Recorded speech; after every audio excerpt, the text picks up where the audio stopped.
Oh, so many small little blocks around here. Welcome, everyone. This is the NIPAN and Our Revolution Forum for Congressional District 10. I hope you all are excited.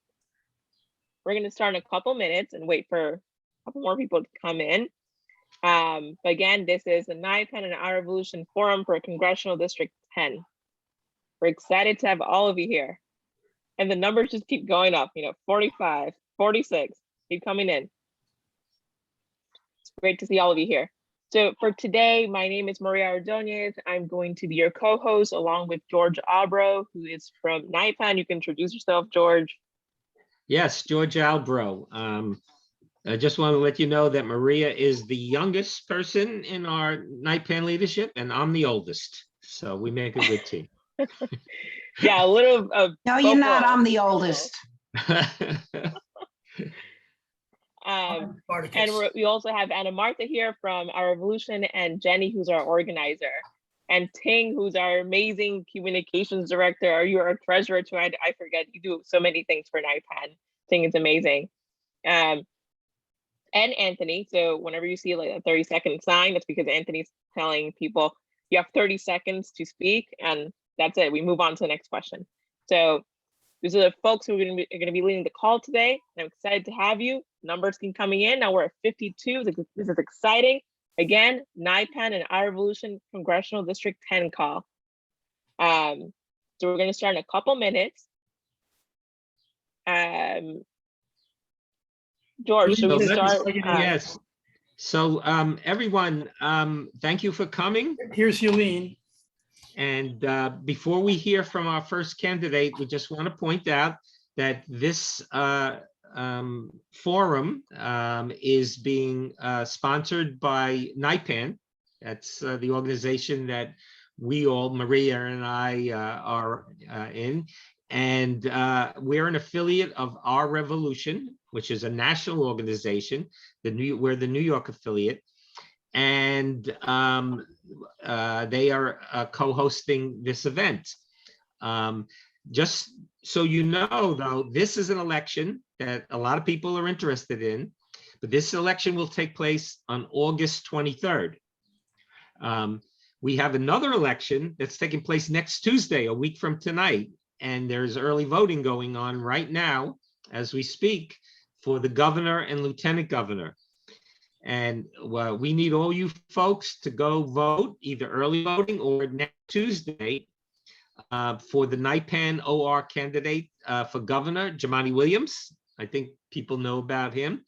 And for the lieutenant governor, our candidate is Ana Maria Archila, who is really surging, and more people getting to know her. She was endorsed today by AOC, a big endorsement, got a lot of publicity, and she's got about 100 progressive organizations and individuals and political office holders who have also endorsed her. So don't forget to go out and vote for Jumaane and Ana Maria. And if you can work for them, volunteer, that would be great too. Okay. This, as I said, this race is in August, and this is for the new Congressional District 10, right, Maria? That's right. That's right. It's for the new Congressional District 10 that covers Manhattan and parts of Brooklyn. And yeah, George, you continue. Yeah, so we have 6 of the main candidates who are running in that will be on tonight. We're going to start in a few seconds with Yuh-Line Niou, who's an assemblywoman, and she'll go first. But we'll also have Bill de Blasio, who lives 4 blocks from me. Haven't seen him in 8 years, but we'll see him tonight. In addition to Yuh-Line and de Blasio, there's Mondaire Jones. We'll be seeing him tonight. We'll be seeing Carlina Rivera, who's in the city council, and Joanne Simon and Dan Goldman. We got a lot to do, and we're going to start with our first candidate, right, Maria? That's right. We're going to start with Yuh-Line. But right before we start, I want to tell everyone a little bit about NIPAN. So you all know where you are right now. NIPAN is a progressive organization that was founded in 2016 from the Bernie Sanders movement when Bernie ran for president, and you saw that whole revolution that started all across the nation with young people, with older folks, with people of all ages, all backgrounds. We came together and we fought for these issues that really matter to us, right? Healthcare for all, a Green New Deal, housing justice, and making sure that we all have these basic necessities met. So NIPAN is continuing that fight even beyond the Bernie Sanders campaign and alongside Our Revolution, which is a nationwide organization that's fighting for this movement all across the nation, and we're doing that in New York State. So we're honored to be here today with all of you and happy to start this forum now with Yuh-Line. So George, you can introduce Yuh-Line. Okay, I just want to say that representing Our Revolution is their Northeast organizer, who we work very closely with, Anna Marta Visky, and she wants to say hello in a few words. Anna Hi, Marta? everyone. Thank you so much, George. Thank you so much, Maria. This is one of the many forums we have put together with our state affiliate NIPAN. We are so proud to create these democratic platforms for an transparent and completely accountable process on how we are picking the best progressive candidates for these races. And as you mentioned, Maria, Our Revolution was also born out of the Bernie Sanders movement in 2016, and we fight around 3 key platforms. We are electing progressive champions at every level. This is why this forum is so important. Over 700 of our candidates, endorsed candidates, have won their elections so far and counting. And this is from Congress to every level, to council, to school board. And we are making a difference already, but we are far from where it's enough. There is so much more work to be done. And that is why, again, these forums are so important, so we can send the best fighters to the halls of power. So we are also fighting for progressive policies. In addition to picking the best candidates, we are fighting for progressive policies, and we are working for with an inside-outside strategy for making change. We have allies in Congress that we are working with on key policy fights, such as the fight for Medicare for all, climate justice, taxing the rich and corporations, good union jobs, and more. And the third pillar of our mission is making the Democratic Party more transparent, fighting and building a more transparent, accountable, and representative Democratic Party. And that's why we are so proud that many of our NIPAN leaders, such as Maria, are running for state committee. Those are key races to making sure that we change how decision-making is taking place and who are the people making the decisions that affect all of our lives. That's basically Our Revolution in a nutshell. And again, we are just so proud to work with a group like NIPAN that has so many chapters all throughout the state. And we are doing these forums so we can involve the progressive community in our discussions, in our decision-making process. And I'm looking forward to hearing from the candidates. And I thank the candidates for making time to come in front of us and really share their values and opinions on some really important issues that we all care about. So thank you, everyone. So the format for today's screenings will be each candidate will open with a 5-minute statement, up to 5 minutes. Then we will ask a series of 5 questions that are common questions to all the candidates. They'll have 2 minutes each to answer each question. And then if there's time, we could take some questions from the chat. And then the candidates will have a 1 minute for a closing statement. So our first candidate is an exciting candidate who first served as Chief of Staff to Assemblyman Ron Kim before she won a historic election as the first Asian American woman in the Assembly, representing the 65th Assembly District. Since then, she's built a movement to fight for transparency and accountability in our government. She was named just this year by City and State as New York's second most influential Asian American lawmaker.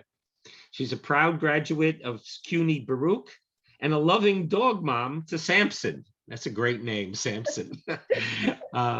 So without any further ado, I give you Yuh-Line 5-minute opening. Thank you so much for having me, George, and thanks for reminding me of all of the little structural things. But I wanted to say thank you all for being here today. I love NIPAN. I love our revolution. I'm really glad to be here. I'm an immigrant, lifelong progressive. A lot of you know me already, and you may or may not hear Samson howl because he howls all the time whenever there's any kind of siren going off, so I apologize. But I am a working families Democrat. A lot of folks know me from actually being very, very WFP. I ran on the Working Families Party line alone, actually, for the 65th district when I first ran. And, you know, it is, you know, something that I'm very, very proud of because I've always been a consistent champion for our progressive party. And so I have devoted my life to making the government more effective, representative, and equitable and just for all of us. My parents and I we immigrated to the United States from Taiwan from when I was just a baby. We moved here with just suitcases and started a new life in America. And we immigrated, you know, to one of the worst places on earth, honestly, that was just, you know, we probably saw it on television, but people were arrested for trying to riot at Pride.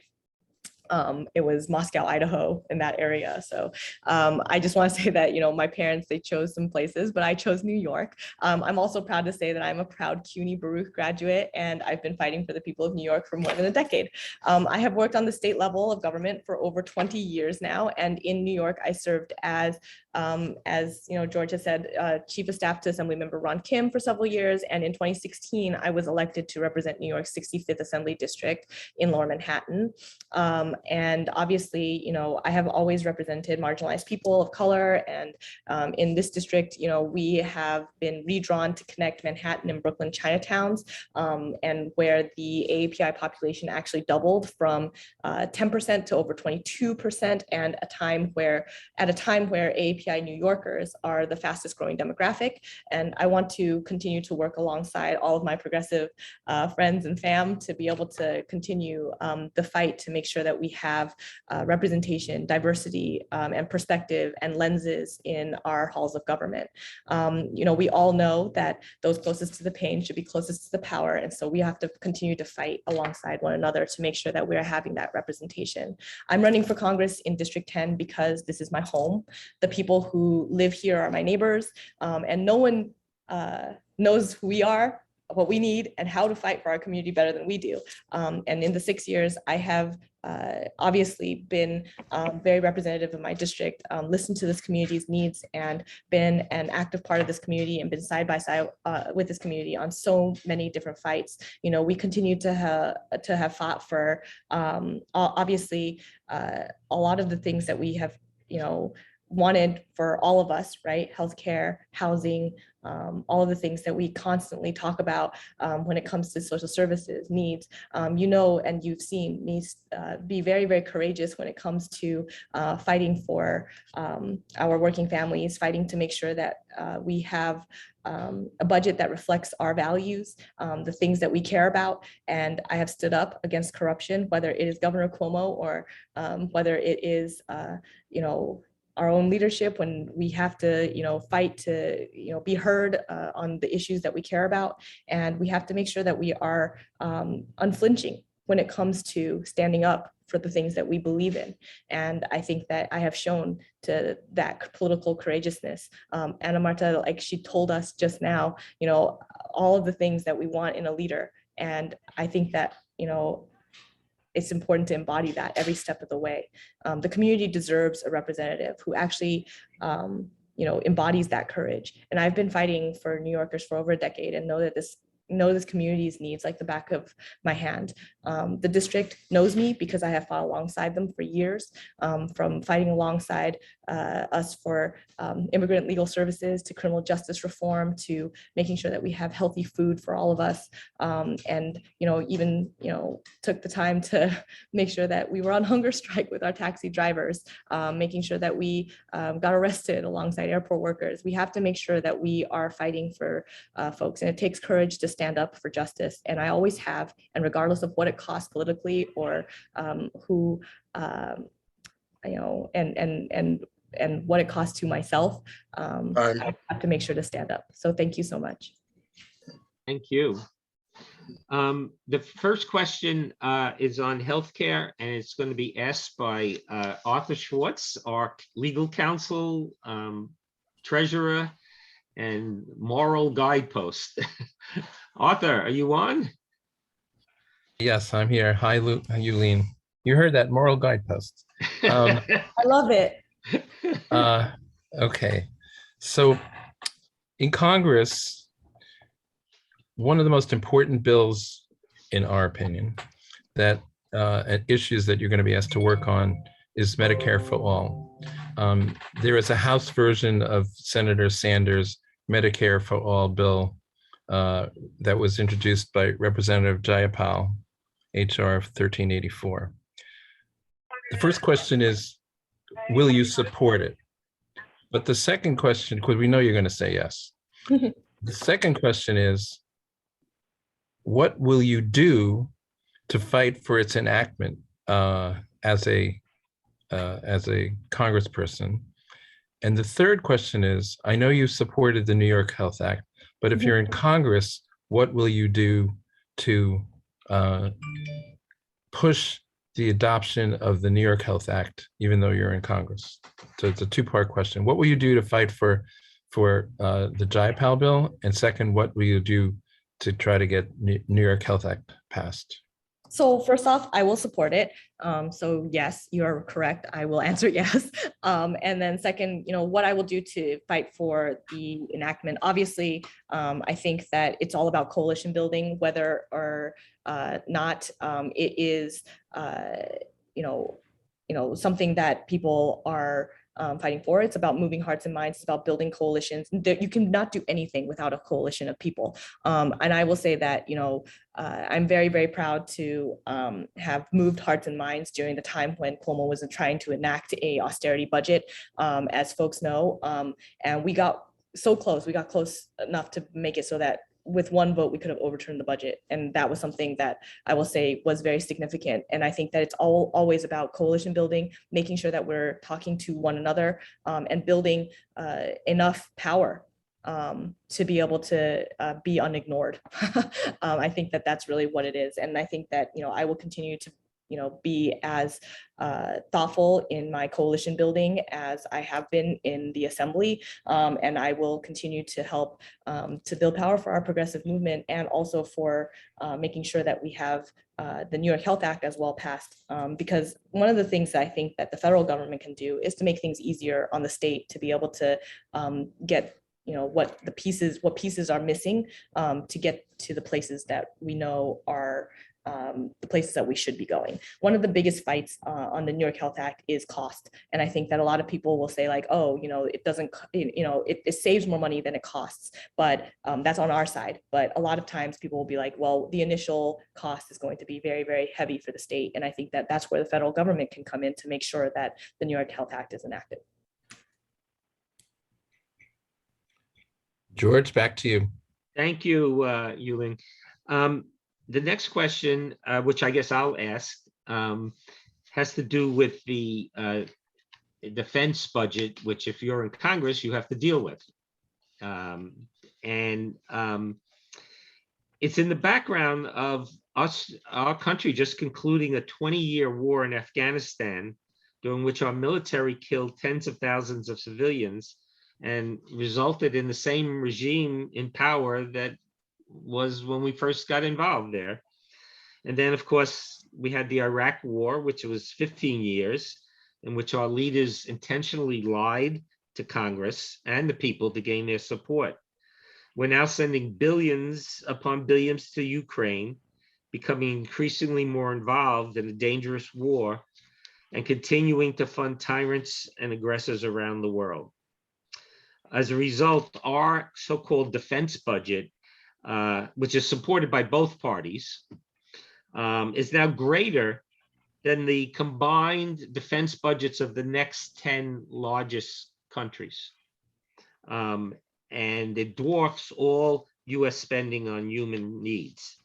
The question is, what's your position? What would your position be on the defense budget? Will you vote for more, less, or the same amount of spending? I would vote for less. I mean, as the numbers you just said, you know, one of the biggest things that we have gone through worldwide is a health pandemic. One of the things that we desperately need to fund is healthcare. I think that it's really important that we're actually making sure that we're spending on our people and investing in our communities and investing in our country, so that we can have, in a lot of ways, you know, good defense, right? And I think that, you know, one would say that if you're healthier, then you're probably also making your country healthier as a whole. And I think that that's really one of the things that we should be all talking about. And I think that, you know, even with the spending, I think that there has been, you know, not the kinds of results that we have anticipated that our country should be having from that spending as well. So I think that one of the best things that we can do is to make sure that we're investing in our own people. Great. Next question is on education. And is Jake Jacobs on? Hi, I'm here. Yeah. Great. You want to ask that question, Jake? Jake is a Sure. teacher in the public school system in the Bronx, right? That's right. I teach in District 11 in the Bronx, finishing up my 14th year. And my question is concerning charter schools. This is for all the candidates. As a member of Congress, there is a fund for new charter schools. It's called CSP, the Charter Schools Program. And they spend about $440 million a year allocating money that goes to charter schools. And that program has had a very, very dubious record where over 30% of the money historically has gone to charter schools that either never opened or quickly failed. So my question is, on the federal level, would you support efforts to eliminate the funding, reduce the funding? Would you support the funding? What is your view on federal funding for charters? And in general, do you support charter schools? Would you sign on as a member to the NAACP moratorium on charter schools that siphon money from public schools? What's your position? My position has always been, and this is the state position I've taken, and also I'm going to take the same position on the federal level because I truly, truly believe it as a public school kid through and through, from all the way from pre-K all the way to my postgraduate degrees. So I will say that, you know, public dollars should always be going to our public schools. I think that it is really, really crucial. And as somebody who, folks probably know this, but I am on the spectrum, I have a learning disability, but I think that it's really important for folks to understand that we should be funding programs like the IDEA, that we should be making sure that our teachers who are, you know, special education teachers are able to be able to teach in our schools. We don't cream. Our public schools don't cream. They are able to teach everyone. And it's really, really important for all of our students to be able to have a quality education. And we need to make sure that we're funding that. Our public dollars should always be going to our public schools. Maria? All right, so now we're on to question 4. So our question 4 is about our fight for democracy. It's one of the things that, you know, I know every single one of us on this call has been impacted by in the most recent days and the years, especially, you know, given Trump's presidency. So, you know, even before the GOP packed the current Supreme Court, it's spent the last 30 years undercutting our limited democracy, including Citizens United decision allowing unlimited corporate spending, striking down the Voting Rights Act, approving partisan gerrymandering, and Jim Crow voting restrictions, etc.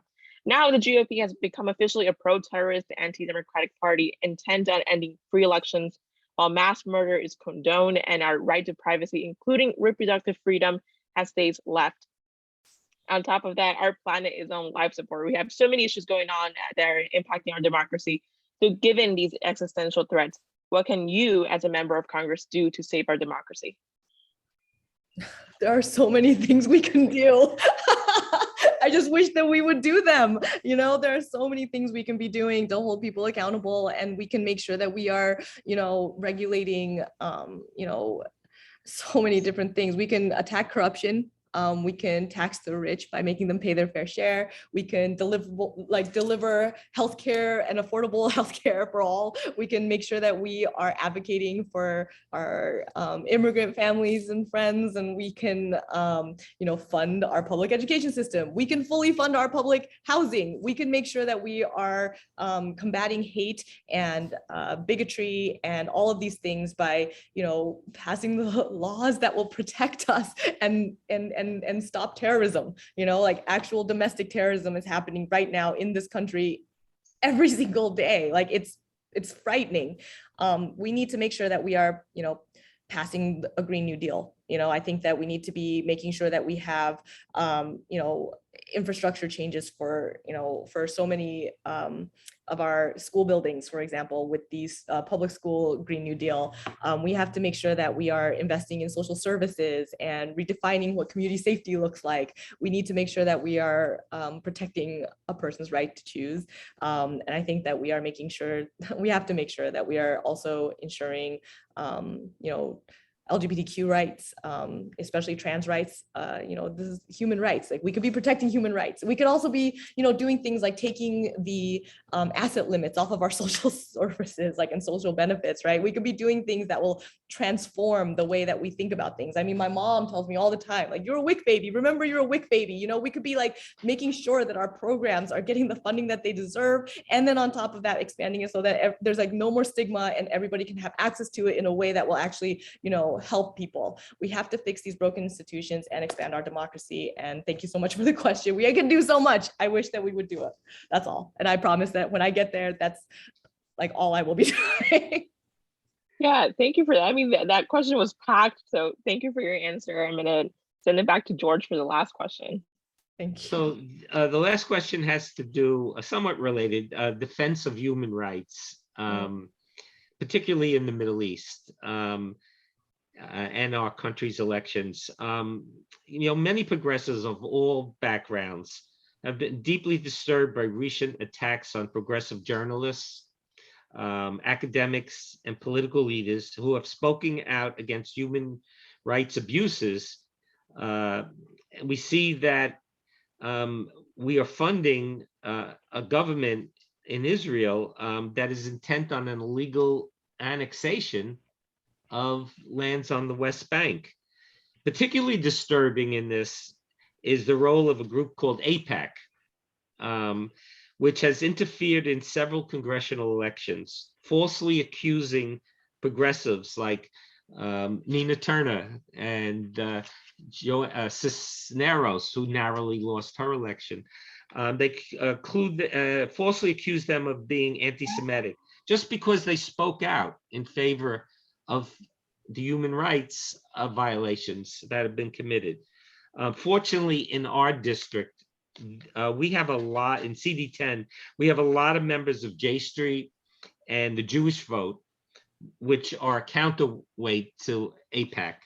I'm curious, what's your position on this trend? And do you support the group AIPAC? So I will say that first and foremost, all human rights violations should be something that nobody ever condones. This is something that it's not anti-Semitic to say that you don't condone human rights violations. It is really, really key. And I think that one of the things that you were mentioning about you know, about funds being used. Our tax dollars have to be monitored and also be very transparent, right? So I don't think that that's something that, I know that there was a bill, McCollum, I believe Betty McCollum has a bill that makes it so that we just basically get to see where our funds go. And I think that that's a very basic transparency bill that is a very good bill. I think that that would also help to answer a lot of questions for a lot of folks on, how the, I believe it's like over $3 billion that are, given, are spent. And I think that it's really important that we have that visibility. And I think that, our taxpayers probably also need to know whether or not anything is being used that they're paying for is not violating human rights. And I think that, folks probably don't know this about me. I've talked about it now because I'm running for Congress on occasion, and I still am a little bit hesitant because it upsets me. But I went to college with Rachel Corrie at Evergreen State College.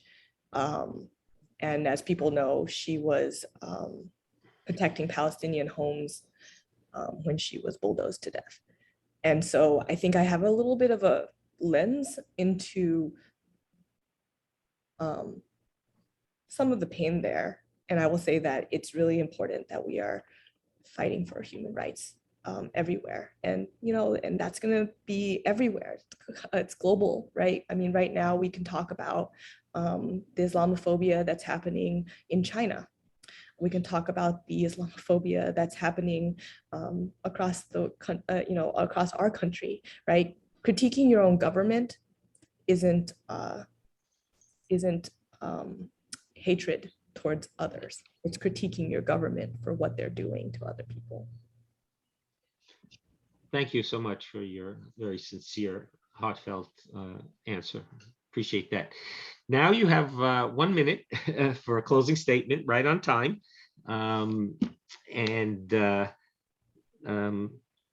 You're on. So I guess I will just say that I know folks are wanting to make a choice right now, and it's an important choice because we have a very open seat in New York 10. I know that I have a very large and wide path to get there, but it's not just about the fact that I have the largest and widest and brightest path right now. It's about the fact that I know that we will get there if we fight together and build a coalition so large and so loud that no one can ignore us. I know that works because I built those winning coalitions to protect workers and our neighborhoods during my time in Albany, and I will continue to fight alongside you. And I know that people want to know that I'm always going to be accessible, always going to be reachable, and I will be. I have been, and I will continue to be, and we are going to be fighting for accountability. We are fighting for accessibility. We are fighting for transparency, and we are fighting for a more just New York and a more just country. And for all of the over 700 volunteers committed to now 4,500 hours of volunteer time, we have a field operation that is already out there knocking doors, talking to people, and we have a knowledge of this district that no one can match. And I know that you want a representative that's going to make sure to speak for the people. So thank you. And thank you for taking the time to be with us and for your thoughtful answers. We really appreciate it. Thank you, George. If you want to see Samson, I'll call him. But oh, I saw him in the background. He's a big dog. He's a really big dog. It's a good name. It's a good name. Come here. Come here. Come here. Up, okay? Up. This is him. He's a really big guy. Oh my gosh, Samson's the cutest. I think you're safe at night in your apartment. It's gonna break in. He's really, really big. And I'm gonna say this, not as a bribe, but if you pick me, you can play with Samson. Just kidding. Okay, thank you so much. Thank Bye, you. everyone. All right, so before we move on, I want to mention that if you have any questions, please drop them in the chat. You can message Ting, and Ting will choose 1 or 2 questions if we have time, and we'll ask candidates. We definitely want you to also be part of the forum and to interact with the candidates. So please drop questions to the chat or send them to Ting. We'll try to get them. And now we're going to move on to our next candidate. I'll send it over to George now. So next candidate is Carlina Rivera. Carlina? Hi, everyone. Hey. So Carlina was raised in New York 10, on the Lower East Side of Manhattan. She grew up in Section 8 housing with a single mother who immigrated from Puerto Rico to Brooklyn. As a New York City Council member, she worked on the country's first municipal abortion access fund, and she fought for legislation and funding to curb and defend against climate change. Ensure responsiveness in our hospital system to the needs of low-income families. She was previously the council's chair of the council's hospital committee, and currently chairs the Committee on Criminal Justice. Carlina graduated from Marist College with a BA in journalism, worked in after-school programming, developed health and wellness and disaster preparedness initiatives at good old Lower East Side, Goals, a UAW shop, and directed legislative efforts for the prior council woman in this district. So without further ado, Carlina Rivera, you have 5 minutes for an opening statement. All right, 5 minutes. That's a good amount of time. Hello, everyone. I'm Carlina Rivera, a councilwoman humbly representing the communities that raised me. In District 2 on the east side of Manhattan, I'm running for New York's 10th congressional district. I go by she, her, and for those that need a visual description, I am a tan-skinned woman with long brown hair, brown eyes, and I'm wearing a red blazer tonight. I am a proud Puerto Rican woman raised by a single mother in subsidized housing in Lower East Side. I'm a fighter. I always have been, and I always will be. I went to my first tenant meeting when I was in grade school. I served on my local community board, and I organized for housing justice before I ever came to the council. And in my experiences growing up, having stable housing, going to affordable childcare, having access to a good education, even having a job during the summer. That sounds very simple in a city as wealthy as New York, but these fundamental basics are actually not accessible to many, many people, and they are issues that deserve national attention. And so I'm so glad to be with NIPAN and our revolution today, because you supported me when I first ran for city council, and we share the collective idea and the collective goal that all people deserve representation, and those historically marginalized, especially low income, Black, brown, LGBTQ+, immigrant, disability communities, they deserve someone to speak up for them unapologetically. And I feel that my successes and also my history in organizing, my organizing work thus far has really focused on that, and that my successes that we've had together, that is a reflection of my values. And in 2018, I hit the ground running, I think, on smart, progressive policy. You've mentioned some of it, but I think I've been a very effective legislator. My very first piece of legislation was on workplace discrimination, making sexual harassment part of our city's human rights code, so making sexual harassment a form of discrimination. I've taken on big interests like short-term rental company Airbnb, by requiring rigorous reporting that would prevent illegal hotels from operating, that were taking housing away from our housing stock. So it would restore rent stabilized units to the long-term housing market. Joined the fight in the council to pass the Climate Mobilization Act, which has New York City leading on curbing building emissions, what we call the Dirty Buildings Bill. And I passed legislation to protect families from lead dust and mold hazards, as well as a bill to ensure that parents had dedicated spaces at work to breastfeed. So this legislative record and many of the other initiatives that I've led on really, I think, demonstrates my ability to get results, and of course to do it in coalition. It also reflects the collaboration I invite from stakeholders in my district so that we can brainstorm solutions and tackle local and national problems. What I'm hoping to do is bring national resources to our local problems. And whether it was establishing the first municipal abortion access fund in the country, especially as we see imminent threats to Roe and our reproductive freedom across many states, or when we work successfully to remove dangerous and discriminatory statutes that targeted our trans siblings, and namely the repeal of the walking while trans law, or whether it was fighting for more accessible MTA stations along the L line and demanding greater accessibility spending in the MTA's capital plan, or fighting against hospital downsizing and closures, like in Manhattan's Beth Israel. There are people in this Zoom that actually did some really fantastic work on that. And so many of the bills and the campaigns that I've worked on, they are a result of local partnerships. I'll continue to bring that style to Washington to have continued collaboration and, of course, guidance from experts and the talented people here and in the city. And what I'm excited about, and what I think an effective member of Congress does well, is that they're able to look at the local issues. They are able to look at things happening in their community. They always have their ear to the ground, and they can tie those issues into the national dialogue and bring those national resources back for local problems. And that's why my background is so unique. I have hands-on experience with some of the most pressing and divisive issues of our day: climate resiliency, housing creation and preservation, reproductive justice, workforce development for underrepresented communities, the expansion of low cost and free healthcare services to all who need it. These are just some of the issues that I've tackled here in New York City. I plan to take it on in Congress. And I just let's be very honest with ourselves. You're gonna hear a lot of sound bites tonight about the state of our democracy. And absolutely, New Yorkers and Americans in general, they're very understandably discouraged by some of the inaction and the policy battles that are going on in Congress right now. So that's why I think it makes it incredibly important that the next representative for NY10 is someone who's capable of more than rhetoric, and they're very focused on delivering results.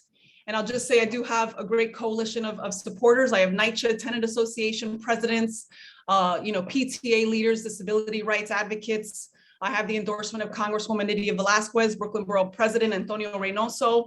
They've seen me work. They know I get things done. And with the skills I've developed, my roots in the district, I think my record, the unparalleled community support, I would be honored to be your candidate and continue our partnership toward real justice. Thank you so much. Yeah, we do give a lot of time compared to other organizations, but I try. I appreciate you have it. a lot to say. You need time. Thank you. The first question will be asked by, I think, someone you know, Arthur Schwartz. He's our counsel and treasurer. Arthur. We never met before, Carlina. Arthur, thank you. You're the Mount Sinai Beth Israel shout out. That's what I thought. So, and I've always appreciated Carlina's work on, which is funny that I'm going to ask this question, because I would say in the council, there was nobody with a stronger voice around hospital closings than Carlina was when she was chair. And she even had me testify once in front of the city council, which proves my point. But the first question is about healthcare. So on the federal level, right, we have Bernie Sanders' Medicare for All Act, which is sitting in the Senate. And there was a companion bill introduced by Representative Jayapal in the House that is still sitting in the House. And I'm not going to ask you, do you support it? Because I know you support it. But the question number one is, how would you, A, how important do you think that is? And B, what would you do other than say, I'm in favor, to fight for its enactment? And second, in New York State, there's a New York Health Act, which you didn't get to deal with as a city council person, but how would you as a congressperson push for the passage of the New York Health Act, which I also know you support? Absolutely. As was mentioned, I do support both. So here's what I would say. When we talk about Medicare for All, when we talk about the New York Health Act, we're really asking ourselves, like, so what do we mean? We mean getting healthcare to every person in this country, regardless of ability to pay. And what have I done to take significant steps in getting historically marginalized people better access to healthcare? One is, overseeing the rollout of NY Care, which is, a form to expand its healthcare expanded for people who can't necessarily afford it. So it'll be free or low cost expansion of services. I've done a lot of work around maternal mortality and morbidity, birth justice, of course, reproductive justice. Also when, something like the public charge and benefits have been under attack, that's something that I've absolutely stood up unapologetically to defend. I think ensuring a just and equitable COVID recovery, like holding hospitals accountable during COVID, that's something that I did. Funding local places like Gouverneur, where we launched NYC Care and their rehabilitation facility, further expanding access to healthcare, especially the programs inside our hospitals that are really working, like the Stand Up to Violence program in Jacobi Hospital, where they're actually treating gun violence as a public health issue. These are really, really important programs that I have really fought for, that I believe in, because I know that healthcare has to be holistic. So what would I do? One is I would use kind of my skills that I've had in developing, expanding, and speaking out for programs like this to get towards the goal of Medicare for all. Absolutely leveraging my platform, who I am, and my community, right? There is a fantastic coalition in this city that is pushing to fight against hospital closures, but that is also pushing for the New York Health Act and Medicare for all. So we already have a very, very strong coalition of people, and I would plan to utilize those organizing skills to push to get the bill passed. That was a time, right? That was somebody saying. You did okay. Maria? All right, so onwards to question 2. It's on the defense and war budget. The U.S. just concluded a 20-year war and occupation in Afghanistan, during which our military killed tens of thousands of civilians and which resulted with the same regime in power. This after concluding a 15-year war in Iraq, of which our leaders intentionally lied to Congress and the people to gain their support. We're now sending billions upon billions to Ukraine and increasingly becoming more involved in a dangerous war while continuing to fund tyrants and aggressors around the world. As a result, our defense, or rather war budget, supported by both parties, is now greater than that of the next 10 largest countries combined and dwarfs all other US spending on human needs. So what's your position on US defense budget spending, and will you vote for more or less or the same amount of spending on defense?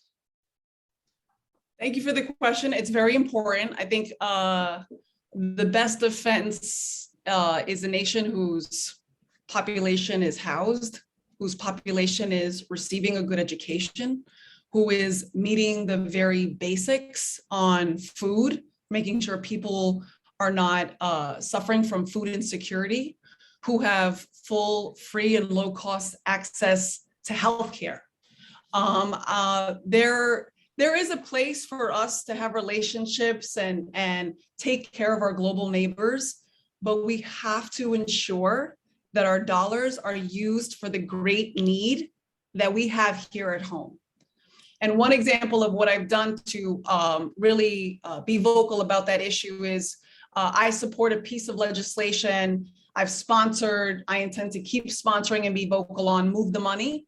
This is a group of fantastic New Yorkers, many of them are my neighbors, advocating for the passage of a resolution 747A to move our taxpayer dollars from war back to our communities. I think it's an important statement that the council could make, and it's an important message that New York has to send, I think, to the rest of the country, since people are always watching us, to lead on conversations. I think there should be less defense spending. We have to take care of each other, and we have to take care of our families. Thank you. All right, thank you for that. The next question You is go on ahead. education. And one of our executive committee members, who's a teacher in the Bronx, wants to ask this question. Jake. Hello. My question is about charter schools. There's a lot of controversy about charter schools and charter school PACs that fund candidates. So on the federal level, would you support federal funding for new charter schools? Right now, we spend about $440 million per year funding new charter schools. That program has a very shoddy track record. And there is some debate right now about whether to put new restrictions on the funding, although some legislators take the position that we should eliminate that fund or at least decrease the funding. So do you have a position on that? And then just in general, what is your view on charter schools versus public schools? Thank you. Thank you for the question. So a few things I think that you've kind of covered, and the question is that charters don't always adhere to the same standards that public schools have, which is just unacceptable. Charters often co-locate in school buildings that are already suffering from overcrowded classrooms. And charters are often very anti-union. And as the daughter of a union member, the product of a union household, I take exception to that.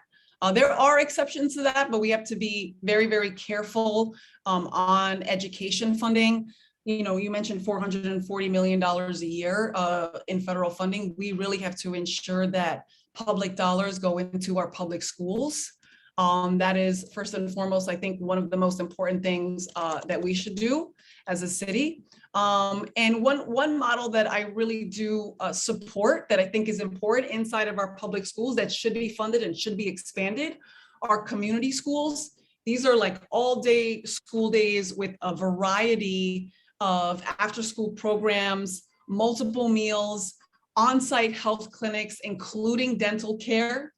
And this model has proven to work in schools in very, very different neighborhoods and in different school districts. It's a successful model, and I would push to fully fund those programs and expand them. I think that is the future, and it has proven to work and support not just, you know, the well-being of the whole child, but the whole family. And going to visit these schools in my public schools with my teachers and staff, it has really taught me a lot, and I'll continue to advocate to keep public dollars in our public schools and to fund something like the community school model here and across the country. Thank you. The next question has to do with just basically preserving our democracy. You know, the Supreme Court, even before the Trump appointees, has been on a tear and undercutting our democracy. First with Citizens United decision, the decision striking down the Voting Rights Act, the decision approving partisan gerrymandering, and approving Jim Crow voter restrictions. Now, one of our two official parties, the large parties, the GOP, basically has become a pro-terrorist insurrectionist party. And they're intent on ending free elections. And we're on the verge. Any day now, our right to privacy is going to be reproductive rights is going to be substantially cut back on the Roe v. Wade overturn. Given all these existential threats, what can you, as a member of Congress, do to fight back and save a democracy? What an important question. I mean, our entire democracy is under attack by Trump extremists and big lie Republicans who don't want people like us voting in the first place. They don't want our ballots counted when we do vote, and they try to overturn the election when we win.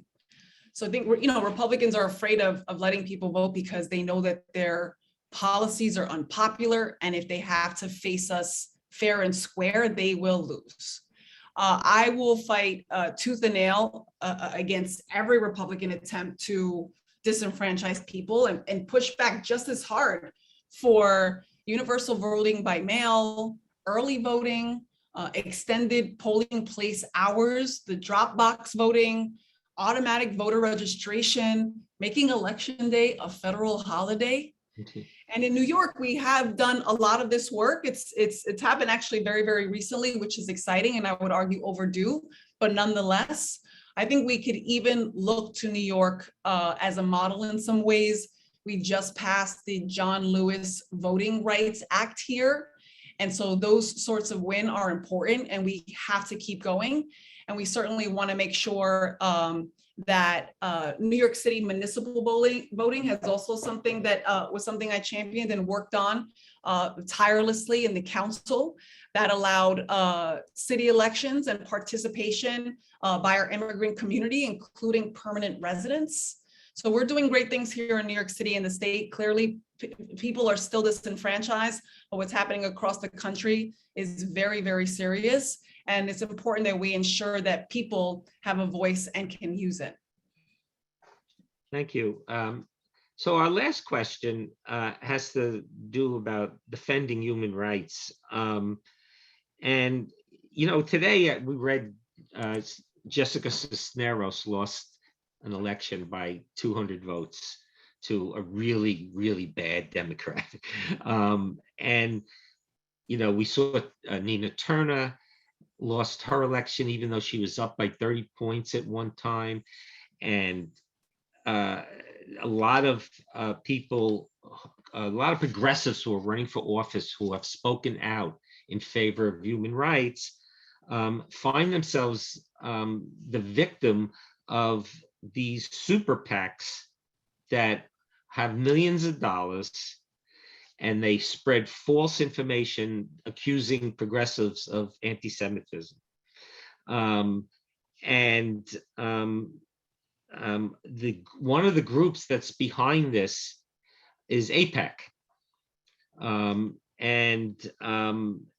It's a real problem because it's an interference in our elections on behalf of a foreign country.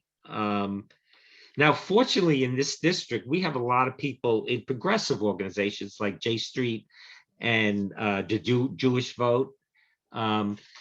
So basically, I want to know what's your position on this trend in how elections are happening, and do you support AIPAC? I do not support any organization that is either perpetuating a mission that they don't actually support. I think I believe in the human rights of all people. There should not be a space between wanting a thriving Israel and a thriving Palestinian state. I think it's a false choice to say, right, it's one or the other. I think for me, surrounding myself with progressive allies, and I have spoken to J Street, for example, that is very, very important to me. The work that I did with synagogues after Pittsburgh, in terms of organizing and ensuring that not only did people feel safe, but people knew that they were being supported in other cities and states. Also, the work that I've done to seek funding for Arab American organizations, unapologetic about that, but also places like the Family Support Center have done incredible work that is interfaith, intersectional, multiracial. These things aren't mutually exclusive. So for me, I will be aligning myself with people who seek transparency, who do believe in democracy, the rights and dignity of all people, and who understand that even Congress has to be more transparent on what we are funding, what sort of military intervention we're either condemning or upholding. And that is something that I will be very, very unapologetic about, and something that I will be vocal on. And I agree with you. We have some really great organizations here who are organizing, who are ensuring that people are educated and they know where there's special interests and dark money influencing elections in an undemocratic way. So in my history in the council, you can kind of see how I have raised money.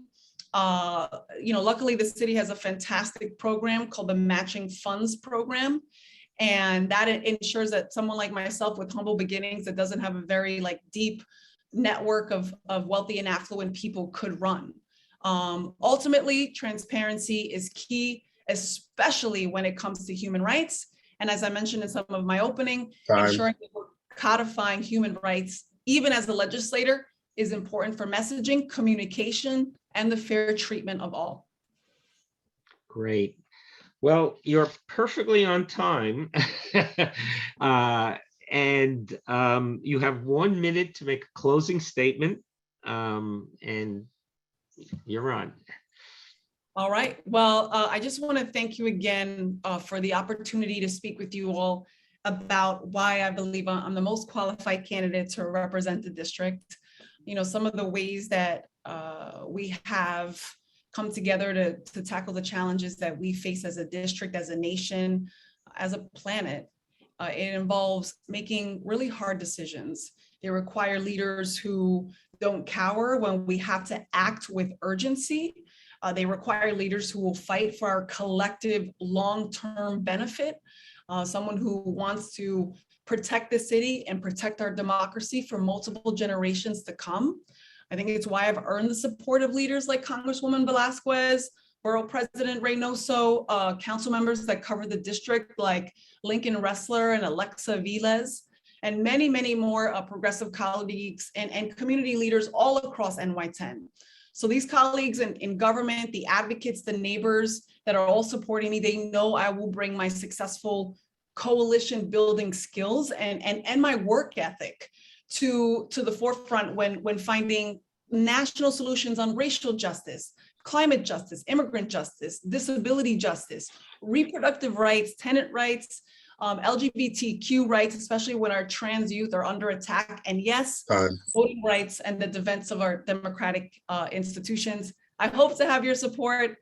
You can always learn more about me at carlinarivera.nyc, and you could always email me any questions that we didn't get to tonight. And I thank you for the opportunity to join you. Humbly asking for your support.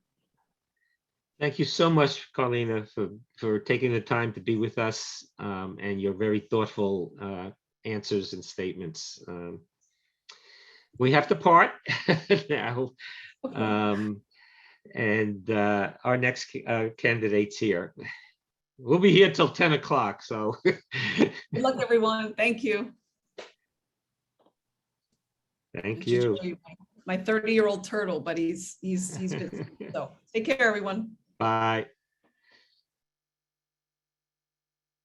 Maria, I think our next candidate's here. Our next candidate is here, and it's Bill de Blasio. George, he's your neighbor. I think it's best if you introduce your fellow neighbor. Bill, are you here?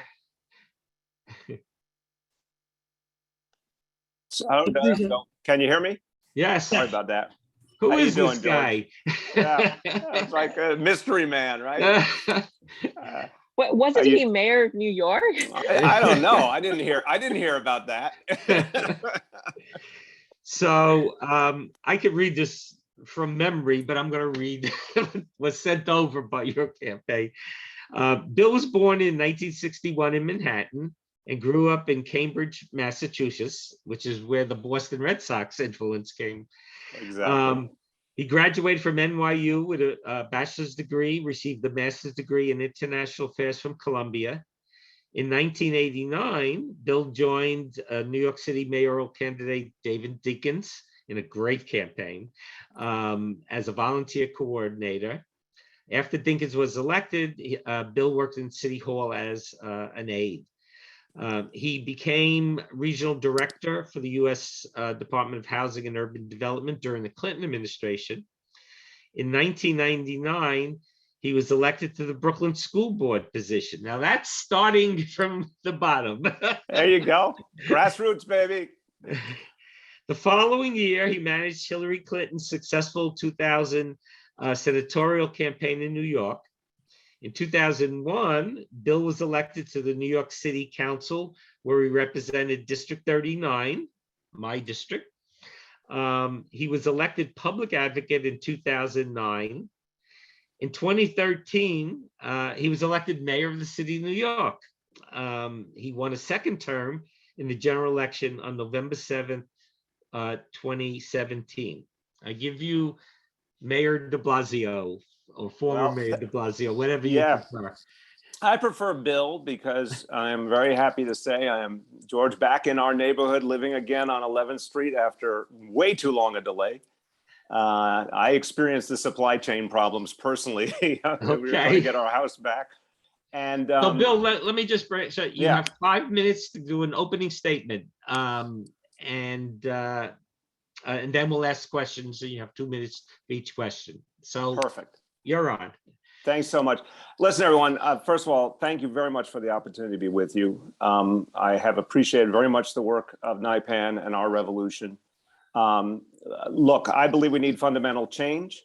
And the reason I'm running for Congress is I believe I've shown I can make real change, tangible, high impact change for working people. And I want to do that both on the national level, but also remembering that every Congress member is also a local elected official working with their communities. And obviously these are communities I have served and love deeply from that time way back in school board, as George mentioned, and my 8 years as a city council member. Between school board and city council, covering almost every part of the Brooklyn piece of this congressional district. Obviously, I've had the honor of serving folks in Manhattan as well as public advocate and mayor. But look, it's a very urgent time. We need much more aggressive solutions. I supported Bernie Sanders for president energetically, adamantly in 2020 because I believed in my heart he was the person that could bring fundamental change. And I honestly believe, but for COVID, if the rallies could have continued or the momentum could have continued, I think Bernie well could have been our nominee and our president. And our revolution is so important, continuing that work and building upon it.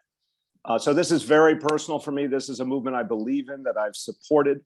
But let me tell you on the substance, when I heard the concepts of the Green New Deal, I not only supported them, I put them into action here in New York City. We have literally the strongest building emissions law of any major city in the world. We passed a law in December to cut off fossil fuel connections for new buildings and for existing buildings over the next few years. This is the kind of honestly radical approach we need. Obviously, I led the charge for divesting from fossil fuels with our city pension funds. That had a huge impact around the country and the world. Beyond that, my core life mission has been to fight inequality in all forms, particularly income inequality. I think what I did here with pre-K for all, now 3K for all is about to be universal, is an example of taking our progressive values and putting them into action so working people benefit. Paid sick days, $15 minimum wage, I was in the forefront of that effort. These are all things we made come to life. And I want to argue really simply this. There are a lot of good candidates in this race and a lot of people with good progressive bona fides. I'm going to argue, you're doing a job interview. I'm going to argue that I believe in my heart I can take our values, put them into action, both in terms of building those coalitions in Washington, fighting for legislation when we can reach it, but also fighting the Biden administration to get them to do what they could do with their executive powers. There is so much more that could be done right now, and I will fight for it.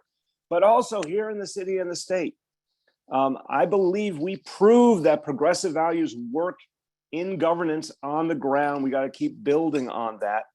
And I will use the platform of member of Congress to be an advocate for the communities I serve and beyond, but for the values I know NIPAN and our revolution hold. I just want to be very, very clear. I want to be a profound partner, not just in name partner. If I would be honored to have your support, but whatever the outcome of that, if I am chosen the Congress member for this area, it is really important to me to work with all of you. I believe you have been in the forefront of change in this country. I believe what Bernie's campaign did, not just 2020, 2016, obviously as well, changed American politics fundamentally. I believe there's more change that we can reach. Those who rightfully talk about the threat to democracy, I worry about the threat to democracy too, but I never forget that some of the most profound progressive changes from Occupy through the Bernie movement and the new labor movement, they're happening during this difficult time. So we shouldn't just be on the defensive. We need to go on the offensive for our values. And I believe I could be a very strong partner with you to keep pushing the spectrum and getting more done, local, state, federal. I really would love to have your support and do that work together. Thank you so much, Bill. We're going to ask 5 questions. You'll have 2 minutes to answer each, okay? It's pretty generous, I think. I think that's it's better than some places I've been for sure, George. I know. The first question is going to be asked by, I think someone you know, Arthur Schwartz, our legal counsel and political director and treasurer. Many hats. Arthur. Many hats. Arthur, you here? Sorry, I just wanted you to know, Bill, I'm going to give out your phone number to George Capsis, who interviewed you 10 years Yes, ago, 9 he years did ago. indeed. And he wants you back in his backyard. So, And I will be there. I love George. and I he's love George. he's 96 now. Tell and him I will be there. Okay. So we know that we're gonna take it for granted that you support Bernie's Medicare for All bill and the House version that was introduced by Representative Jayapal. And I'm also going to take it for granted that you support the New York Health Act. I was told to ask if you would, but that's silly, right? And anybody that's coming on our forum and they say no, is wasting their time. The question that we have is this: if you're elected, how will you fight? Not just by voting yes, but how will you fight to get the Medicare for All bill passed, at least in the House, if not in the Senate? And second, how will you work as a congressperson to get the New York State Legislature to finally pass the New York Health Act, which probably has enough support from rank and file legislators, but can't make it past the leadership? I really appreciate the question. So let me first say I am adamantly pro Medicare for all. In the presidential debate in 2019, you may remember a bunch of candidates were asked, would you be in favor of ultimately ending private insurance and going to a pure single payer system? And it was only in that particular debate, Elizabeth Warren and I were the only two to raise our hands. I fundamentally believe in Medicare for all. And by the way, I think the argument for it has gotten stronger because of the tragedy of COVID, and not just the physical health tragedy, but the mental health tragedy. There's no question in my mind that if we had universal national health insurance, we would be much better prepared to stop pandemics in the future or deal with any challenges like it. So here's what I would do. First, I want to remind everyone, we actually create a guaranteed healthcare system here in New York City. It's the most extensive anywhere in the country, where we said that anyone who could afford insurance, we would work with them, including with our own city plan to accommodate them. But if they couldn't afford it or they weren't even eligible because they're undocumented, we would assign them a primary care physician and all the other services through our public hospitals and clinics. It's the only such extensive system in the country. And it's absolutely adamant, by the way, that we cover undocumented people with any and all healthcare reforms we make because they're part of our communities too. And we need to make sure that they have healthcare. But how I'd fight for it? I believe there's actually, especially because of COVID, an emerging American majority that want fundamental change on healthcare and much better access and much lower costs. And I think part of this is continuing the public debate, having that discussion in purple states and red states, and not just the most liberal communities, which is something I'd be very energized to do with congressional colleagues. I'm a coalition builder by nature. I would work with the House Progressive Caucus to get it passed in the House. And I also, as I mentioned, I think a Congress member is a local elected official too, in the sense of they're the most senior of the local legislators. I would absolutely work with progressives in Albany, with NIPAN, with our revolution, to go to Albany, to build that coalition to get it done. I think New York could lead the country. I think New York could be the path finder, the trailblazer that could show it could be done once and for all. Thank you, Maria. All right, so onwards to question 2. It's about the defense and war budget. So the US just included a 20-year war and occupation in Afghanistan, during which our military killed tens of thousands of civilians and which resulted in with the same regime in power. This after concluding a 15-year war in Iraq, of which our leaders intentionally lied to Congress and the people to gain their support. We're now sending billions upon billions to Ukraine and increasingly becoming more involved in a dangerous war, while continuing to fund tyrants and aggressors around the world. As a result, our defense, or rather war budget, supported by both parties, is now greater than that of the next 10 largest countries combined and dwarfs all other US spending on human needs. So what is your position on US defense budget? And will you vote for more, less, or the same amount of spending on defense? So thank you. Such an important question. Defense spending needs to be cut, and that money needs to go to the domestic needs of the American people. I fought, one of my formative movements was the Central America movement to stop United States intervention in Nicaragua and El Salvador, a movement that was very effective, and we were able to stop that intervention. The history you laid out is a horrible one. I obviously opposed, as a public figure, opposed the Iraq War too. I think the best way to change that bad history is to call the question in two ways. One, the War Powers Act, to once and for all finalize the notion that no action militarily can be taken without a full congressional authorization, and previous authorization should be ended. And there can only be new actions with a full vote of the Congress. I think that will inhibit a lot of the really horrible adventurism we've seen in the past and the horrible human consequences. In terms of the defense budget overall, it's clear it needs to be cut very substantially because it's the only way to address our domestic needs. If we're going to actually change our healthcare system, if we're going to ensure both a full employment economy, but one that focuses on the Green New Deal, on green jobs, on union scale jobs, the only way legitimately that's going to happen is by cutting the defense budget, and obviously by reversing all of the Trump tax cuts for the wealthy and corporations, and in fact going the other direction. I like to remind people the time in our history, 1950s, 1960s, we had the most equality in income and the most shared prosperity was also the time when we had individual taxation levels of upwards of 90% in some cases. The fact is, to change this country, we have to have tax justice and we have to cut the defense budget if we expect to make the major changes we need to become functioning for people, for working people. And by the way, you want to save democracy. I know everyone on this Zoom does. You want to save democracy, help working people have a decent standard of living. That's the best way to convince them that the democratic system can work for them. Okay, our next question is on education, and it'd be asked by Jake Jacobs, who's a teacher in the Bronx, and he's one of our leaders in Rockland County. Jake? Hello, Mr. de Blasio, my former boss. I know you've had legendary battles with the charter school lobbies, but on the federal level, there's a federal funding stream for new charter schools called the CSP, Charter School Program. It's been rife with fraud and abuse and waste. So if you were elected to Congress on the federal level, would you have any particular statement to make about charter schools?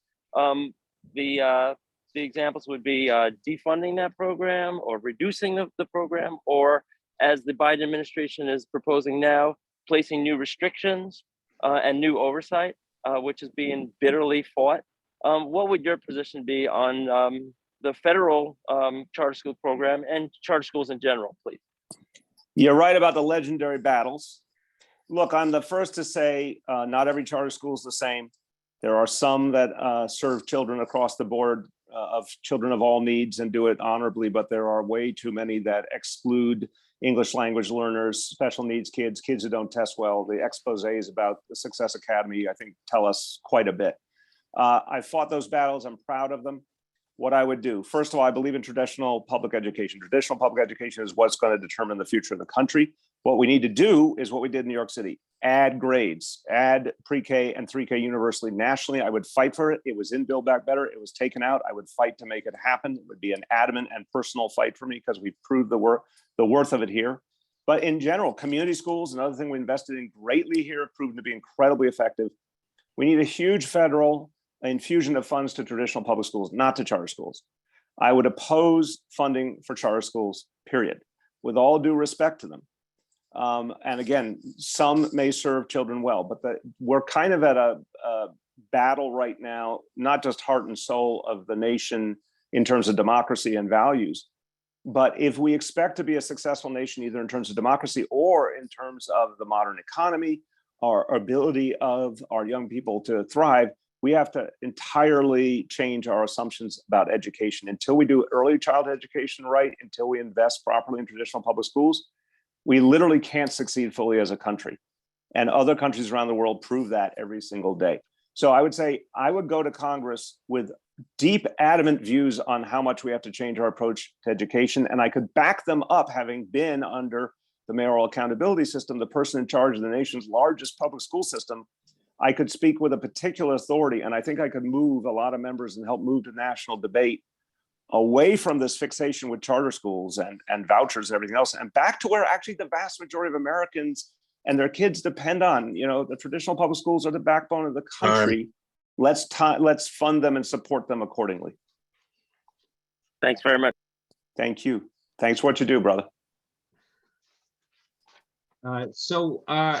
We have a fourth question that deals with what you've been talking about, Bill, the defense of democracy. I think, Jennifer, are you going to ask that question? Number 4. Number 4, hi guys. So this is about the fight for democracy. Even before the GOP packed the current Supreme Court, it spent the last 30 years undercutting our limited democracy, including Citizens United decision allowing unlimited corporate spending, striking down the Voting Rights Act, approving partisan gerrymandering, Jim Crow voting restrictions. Now the GOP has become officially a pro-terrorist, anti-democratic party, intent on ending free elections while mass murder is condoned, and our right to privacy, including reproductive freedom, has days left. Given these existential threats, what can you, as a member of Congress, do to save our democracy? Okay, 2 minutes for that one, huh? Okay, we'll try. Okay, I do believe foundational to saving democracy is economic justice. I truly believe it. I think if we can get things like Green New Deal, things like Build Back Better, pre-K, 3K for all these things actually do rebond democracy and give us much more allegiance from working people for the democratic system. They're being pulled partly out of their own economic pain and dislocation towards the radical right in too many cases. We got to fight back with the exact program Bernie put forward. If you take Bernie Sanders' program, Medicare for all, free college tuition, the whole host of core initiatives, that is the best foundational way to save democracy. At the same time, I think in the immediate battles that we are facing, take it to the Republicans. Too often Democrats cower before Republicans. I fought Donald Trump tooth and nail and proved many times that if you fight him politically, if you fight him in the courts, fight him in public opinion, you win. That I would be a leader in that effort. Further, obviously, we've got to end the filibuster. We've got to change the composition of the court, given what has been done to stack it. I mean, all these actions should be fought. I think we can win the hearts and minds of the American people on a lot of these issues. The American people want higher taxes on corporations and the wealthy. They support Roe v. Wade. They support gun safety legislation. They oppose Citizens United. That's all been proven repeatedly in public opinion research. So I think but what I think Democrats and progressives have not done enough is go into red and purple areas and make that argument on the ground and work to build new majorities, because we know people feel it, but we have to activate them, including electorally. I think that's very much what our revolution has done, and I commend you for that. I want to be a part of that fight. I joined Bernie's movement in 2020 because I believed it was transcendent and also reaching a lot of people we had lost because they heard a true progressive vision and a populist vision in a progressive way they can relate to. We need that kind of vision if we're going to save democracy. So, Bill, one more question, and then if we have time, we could maybe get questions from the chat.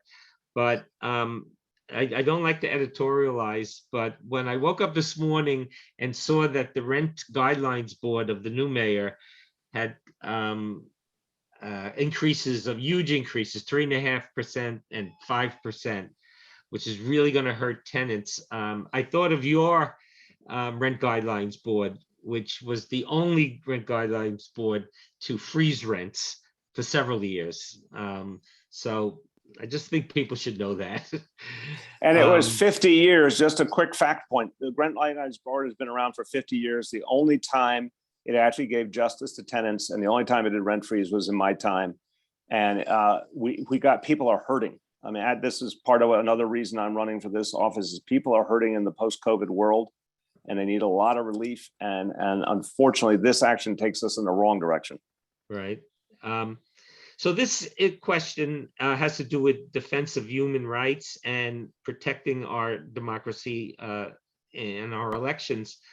A lot of progressives have been losing fights against right-wing Democrats or corporate Democrats in primaries because of independent expenditures that come out at the last minute. And unfortunately, a group called AIPAC is one of those organizations that have been organizing, spending millions of dollars to defeat Nina Turner, Jessica Cisneros, making false charges that they're anti-Semitic. Now, we know them, and we know they're not anti-Semitic, and we know there's a lot of Jewish Americans who support them. But this is a very, very unfortunate development. In our district, CD10, we fortunately have large contingents of people who belong to J Street, who belong to the Jewish Vote, progressive Jewish American organizations. So my question is, what's your position on this trend that's happening in elections? And do you support AIPAC? No, I don't. George, in the past, I'll tell you just real simple. There was a time I thought of AIPAC as somewhere in the mainstream.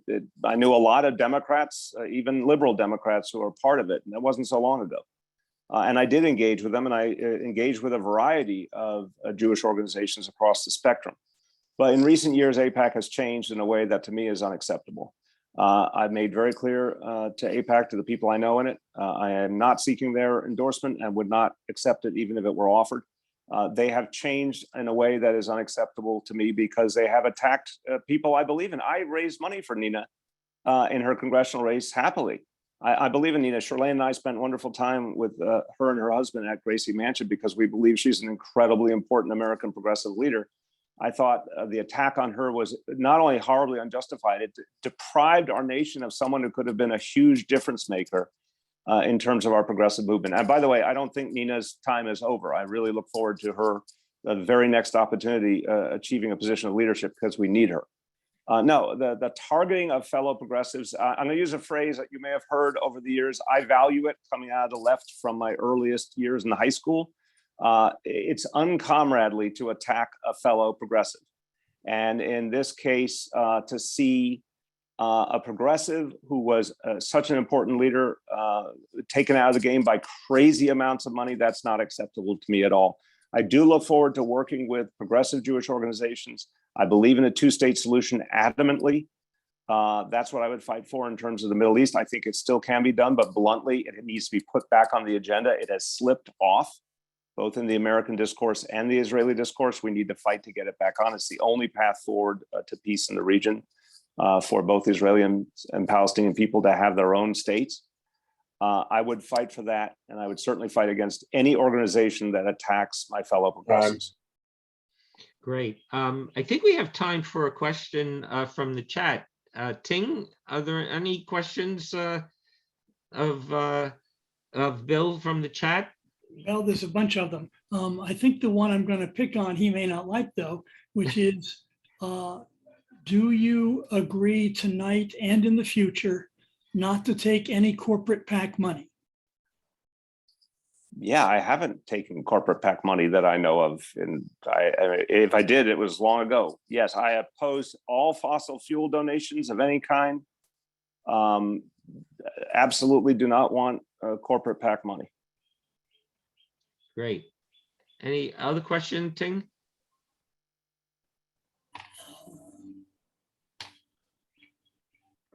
Yes, though they're a little tricky, some of them. Hang on a sec here. I can find one that's short enough.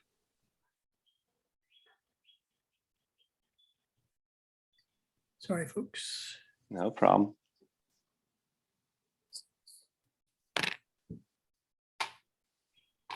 Well, the question about getting the defense spending cut by front loading the transition of defense workers to Green New Deal. Is that realistic, and is that something that you would undertake? I think it's a really important point. So, and I'll add that to another thing. We as progressives, when we talk about climate, it doesn't surprise me. And I think we should never condemn working people who are scared for their economic future. This is something I felt adamantly a very painful moment in 2016, where even though I understood what Hillary Clinton was saying when she said the phrase about deplorables, I think it sent a horrible message, and I really wish she had renounced it. And you'll see how I'm connecting these points. To ever suggest that working people are deplorable because they're in pain or confusion or feeling overwhelmed or feeling their economic future is threatened, I think is a huge mistake. Coal workers, fossil fuel workers, they sometimes hear all of us talk about Green New Deal and they think it doesn't include them. Or we say it will include them and then it won't. We cannot allow it to happen. So my argument would be this, and it'll be true for defense workers as well.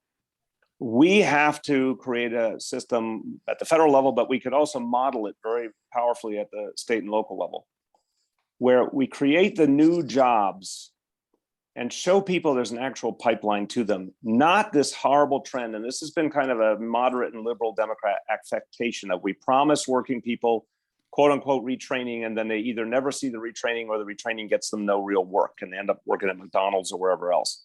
So I would argue, build the new jobs as part of that transition, show fossil fuel workers and defense workers that there is an actual pathway to the same standard of living or better, union jobs in a new green economy.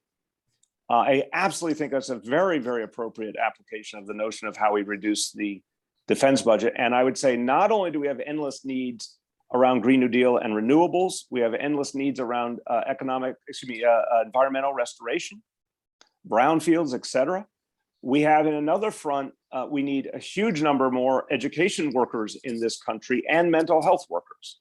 So if you said, lay out a holistic vision, what I would say is, think of, I am guaranteeing you, it's, just for starters, 5 to 10 million jobs if you add renewable energy, environmental remediation, brownfield remediation, mental health care, and education. You could easily fill 5 to 10 million new jobs.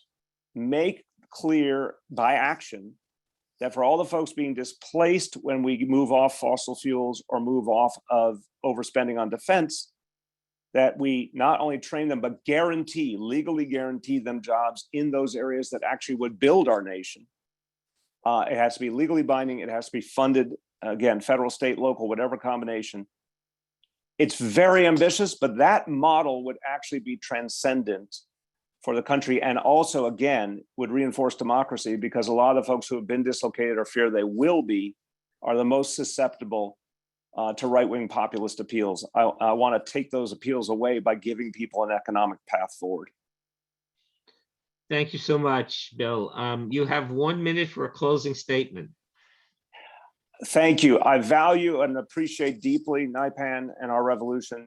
You're absolutely crucial to the future of progressive work in the city, state, nation. I want to work with you closely in Congress. I'm asking for your support. I don't know about the other candidates and their decisions, but I made a clear decision in 2020 to support Bernie Sanders, and I did it adamantly and passionately and worked very closely with him and his team. I want to build this movement. So I'm asking for your support, not only because I think I can do a lot of good in the district, and I think I can fight for progressive causes with a lot of stature and impact and energy in Washington starting day one, but we've got to build a much bigger progressive movement. And I come from a tradition of movement building and coalition building. I want to be a partner with you. I think we're in a moment that could lead to profound progressive change. I think we're in a time that could be transcendent for the progressive movement. I'm not overawed by the right wing. I'm not scared of them. I see their power, but I think our power is greater. But we need leaders and champions and organizers, and I want to be one of them, working very, very closely with you, and I would value your support. Thank you so much, neighbor. See you in the hood. Thanks for coming on and taking time to answer our questions. A great pleasure. Thank you, neighbor. See you soon. Take care. Bye. Okay, I think our next candidate is here. Dan Goldman. Hi, I couldn't unmute. I'm here, George. How are you? How you doing, Dan? I'm great. So as you probably know, we'll give you 5 minutes for an opening statement. and then we'll ask you a series of 5 questions, and you'll have 2 minutes to ask each question. We have a timekeeper. We'll tell you when 30 seconds is what you have left. And I just want to read your bio so people know who you are. In 2019, Dan Goldman served as lead counsel for the impeachment investigation of President Trump for abusing his office for his personal interests regarding Ukraine. In that role, Dan led depositions and questioned witnesses in public hearings and testified before the House Judiciary Committee. Prior to that, Dan served for 10 years as assistant U.S. attorney in the Southern District of New York, working with Preet Bharara. He took on some of the office's biggest and most consequential cases, prosecuting violent gangs and gun trafficking, mafia bosses, and Russian organized crime, and landmark insider trading and major corporate fraud cases. In law school, Dan contributed to Michelle Alexander's seminal book, The New Jim Crow, which addresses the inequalities in our criminal justice system. Dan and his wife, Corinne, live in Lower Manhattan, where they are raising their 5 children. That's a handful, I'm sure. Anyway, welcome, Dan, and you have 5 minutes for an opening. Thank you so much, George. You know, when I returned to New York after my stint in Washington, which ultimately resulted in me leading the impeachment investigation, I felt content and secure in the work that we had done. We had proven our case, and the Republican senators had indicated and stated that as well. And I felt very good about the fact that I, as the lead counsel, had proven our case, and that it was up to the voters to decide, but that ultimately we will end up, the accountability will come from the voters instead of from the Senate. What has happened in the last 2 years is the exact opposite. And what I thought was, you know, the worst that we could imagine with the first impeachment related to Ukraine proved to be almost insignificant compared to where we are today. And, you know, obviously we're well aware of what happened in the 2020 election and then the January 6th attack. But I am of the belief, as someone who, you know, commentates on this and communicates about it and studies this, that January 6th was the beginning, not the end, of the attacks on our democracy. And what we are facing right now is Trumpism to the hilt, where Donald Trump continues to perpetrate the big lie.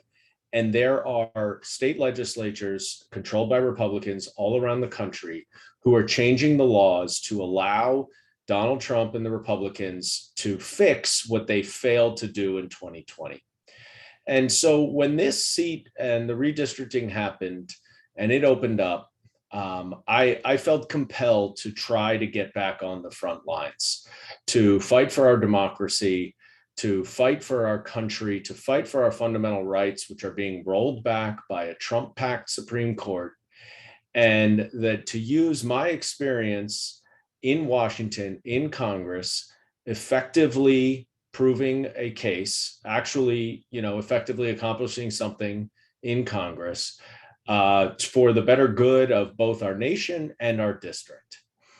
And I am very eager to get back down to Washington, to be in the trenches again, to use my skills and experience that I gained from the impeachment and my understanding of how not only Congress, but the political system works from working inside, but with a fresh and new and creative approach from somebody who has never been a politician before. And I think the same old playbook that has been used over and over and over and has been, frankly, been very unsuccessful in the last decade or so, needs to be thrown out. We need a new way of doing things. And we have to recognize that the Republicans are not good faith partners, that they are frankly bad faith actors looking to preserve their own power, and that they will sabotage any democratic efforts to do anything good just in the name of sabotage. So we need a different way, a creative way, which I did in the impeachment investigation, which I look forward to doing down in Congress. Now, that's not the only problem that our country faces, although without democracy, we can have no other rights. But I'm also very concerned as a longtime resident of Lower Manhattan, where, as George said, I'm raising my basketball team of kids, that I'm very concerned about public safety. And I was in the U.S. Attorney's Office for 10 years, dealing with crime in the city, helping to reduce crime. And we are at a point right now that I don't remember us ever being at. And I am, for the first time, afraid for my kids to go on the subway. I am afraid even for my kids to go into, the Jewish preschool that they go to because of the rise of anti-Semitism. And it is something that I have not experienced before. I am the only candidate in this field that has law enforcement experience, but I also have extensive experience in criminal justice reform. As George mentioned, I was a research assistant for Michelle Alexander, and I helped her on her book, The New Jim Crow. I wrote a law review article when I was in law school about felon disenfranchisement being the new literacy test. I worked on a horrific race discrimination case in a big shipyard in Mississippi while I was in law school. This has been a long time passion, as public service has been a long time commitment of mine.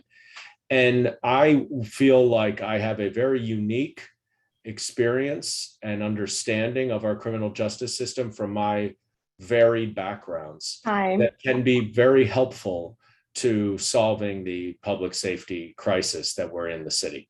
And so I gather my time is up. I look forward to welcoming questions on very specific policy issues, which I'd love to engage in. Okay, we have the first question is a very specific question to be asked by Arthur Schwartz, who's our counsel to NIPAN and a noted election lawyer, among other things. Arthur. And the Democratic district leader in the northern part of this district. I left that out. So, and I'm gonna ad lib, and I want to ask one question, because you're probably the greatest unknown among all the candidates that we have here tonight. So I'm not going to make any assumptions that we make with others. In 2016 and 2020 presidential elections, who did you support? 2016, I supported, you talking about the primary, or you're talking about the general? No, I know you didn't support Trump. The primary.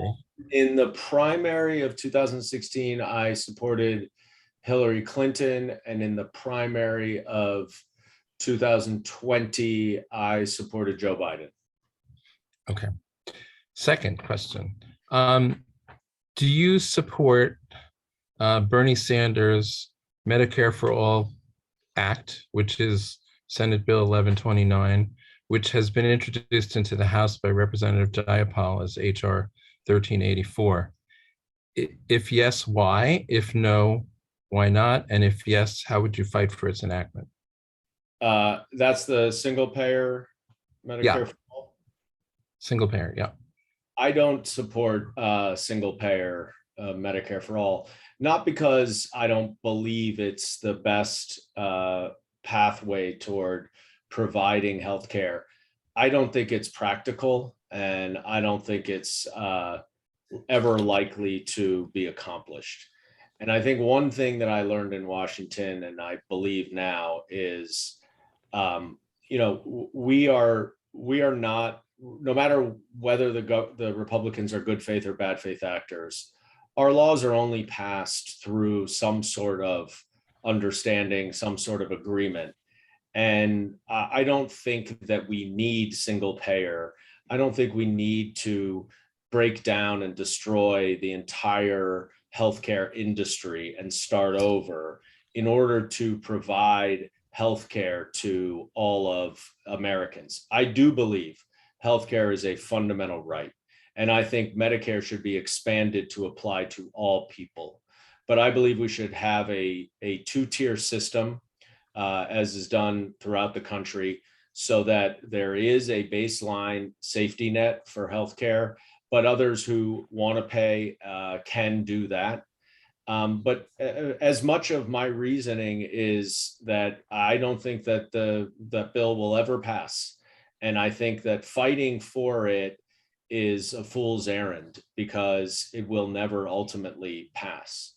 And I think that, you know, I'm a believer that the Obamacare method is the right method, which is to move forward incrementally. I think it was very difficult even to get Obamacare passed, even with 60 votes in the Senate. And it finally did. They dropped down to 59, but it finally got passed. It was viciously attacked in every way possible, and it held. And now Obamacare is the floor.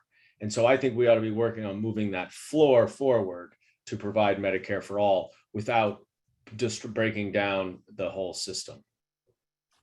What about the defense budget? Our budget right now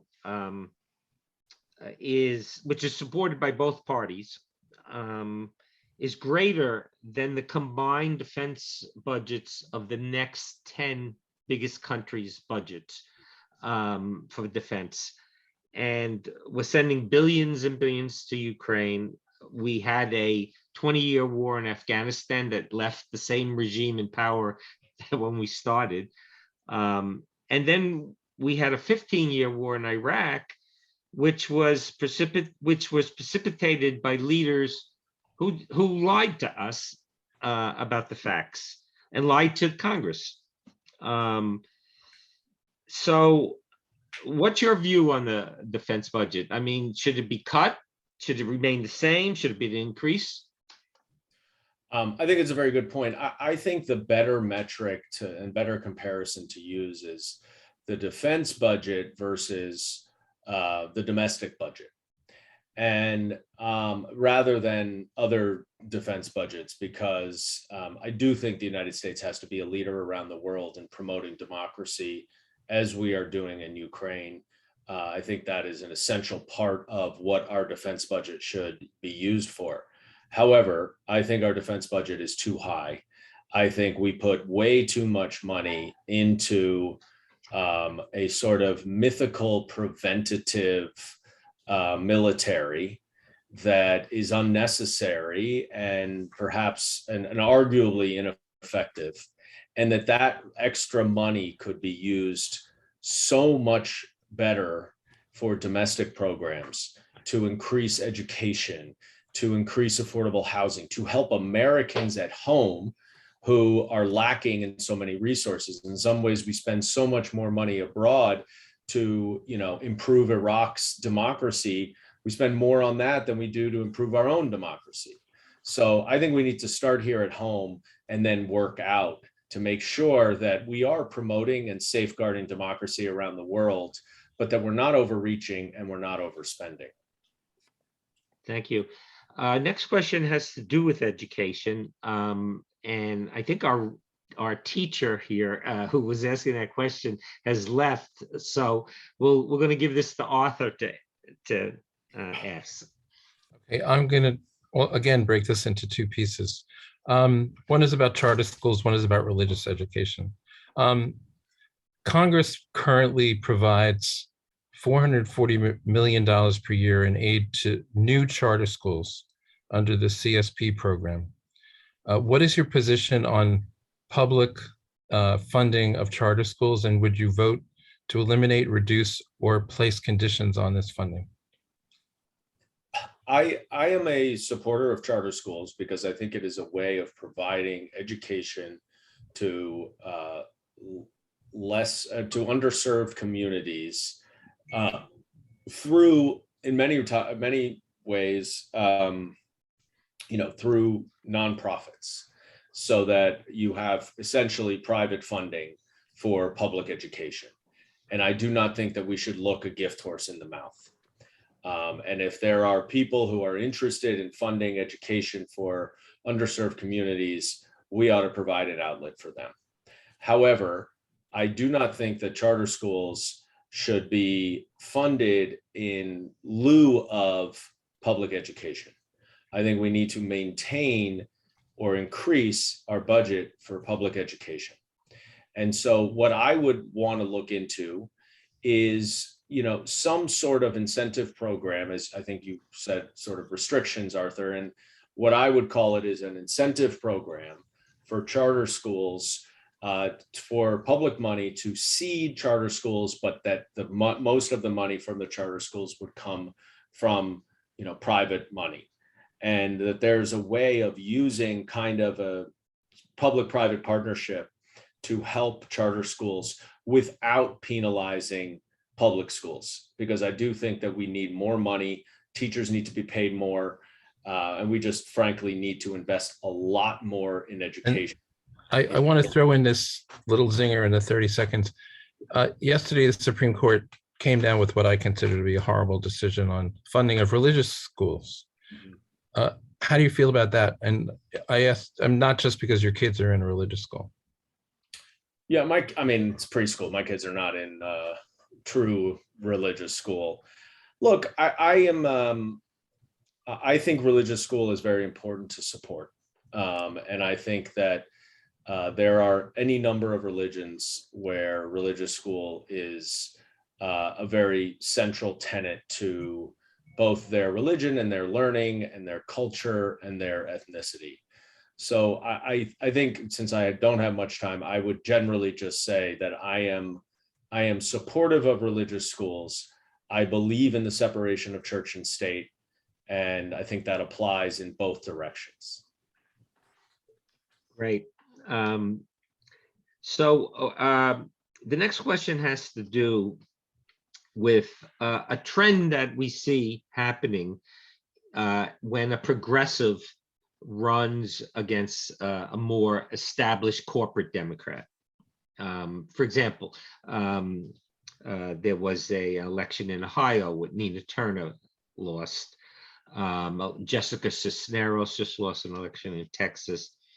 And we see in that a pattern where independent PACs spend money in the final stages of these elections.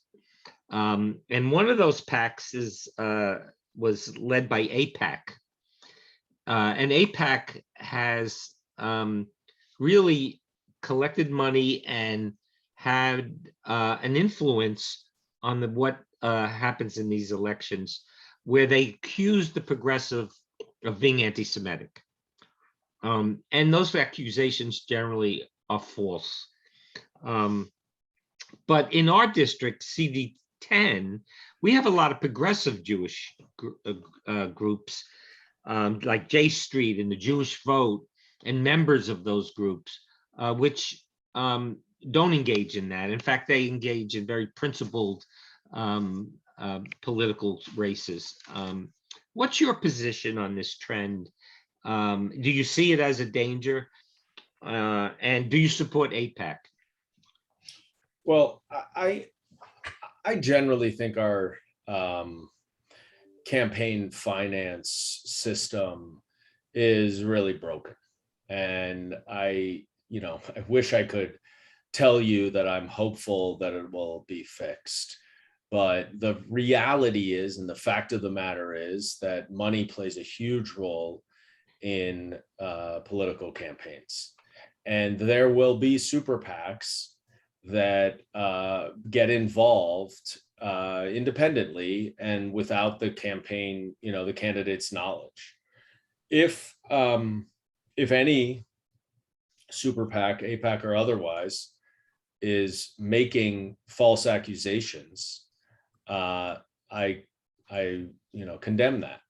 Nobody should be, out there making false accusations about anything. I generally, you asked as well about my position on AIPAC. I broadly support AIPAC, but I very much object to AIPAC's recent support of Republicans who voted against certification of the election. I think that if you are trying to promote democracy abroad in Israel, that you must be promoting democracy at home, and that it is hypocritical to focus only on Israel or any other foreign country and not on what is going on here, when ultimately you are an American organization. So I have voiced that to AIPAC. I generally am pro-Israel. I won't hide that. And I think it's very important to have a Jewish and a democratic state. I believe in the two-state solution. And so there are some things that I disagree with AIPAC about, but I generally do support AIPAC's positions on Israel. Right. So I know, Dan, you have to leave, if you have another commitment. So we'll take your closing statement, which is 1 minute, and then you can go.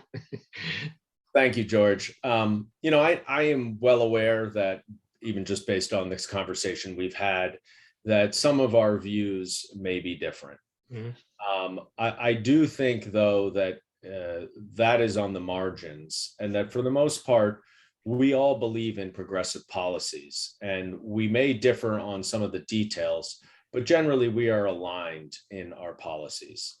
And what I think I will bring to this seat is someone who's proven to be effective in Washington when none of my other opponents have proven to be.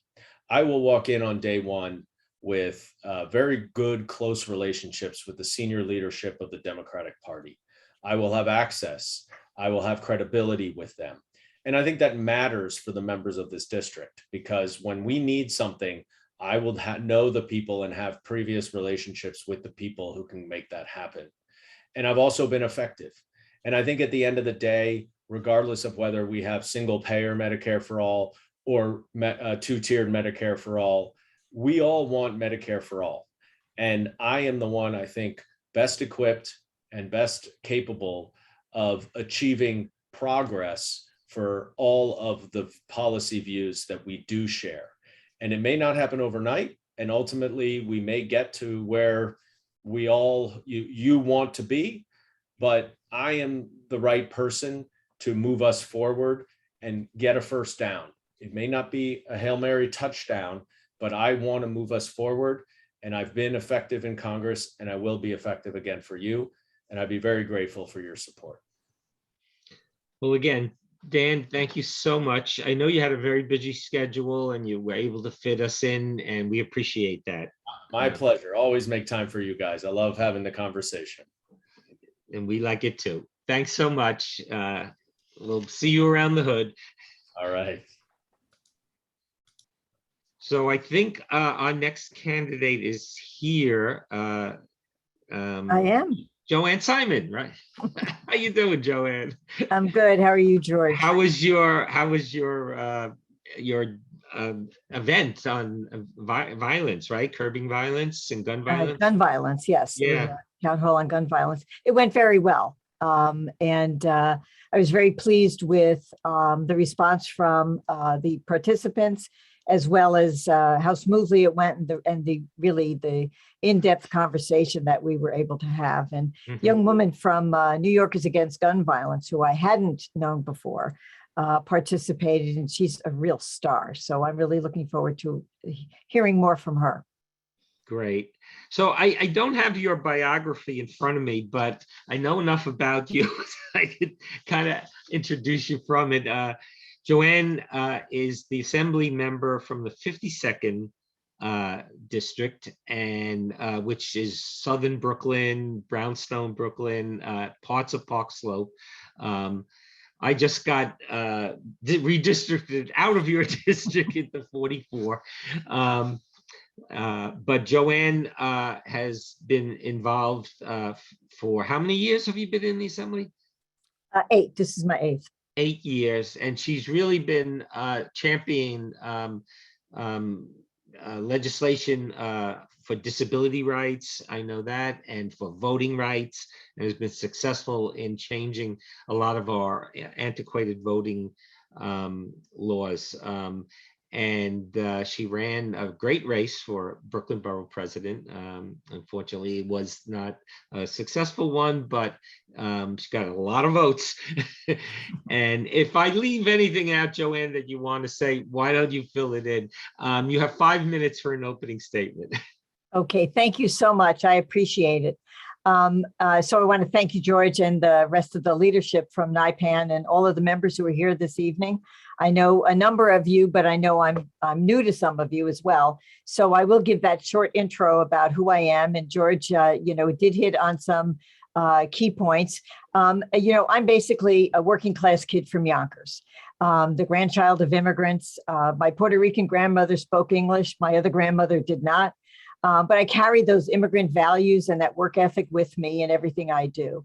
I've spent most of my career as a disability civil rights lawyer, fighting for and winning, a seminal decision in the field. And I'm proud that after some nonsense at the Supreme Court there for a while, when Congress amended the ADA in 2008, they adopted the Second Circuit's reasoning, in my case, Bartlett versus the New York Board of Law Examiners.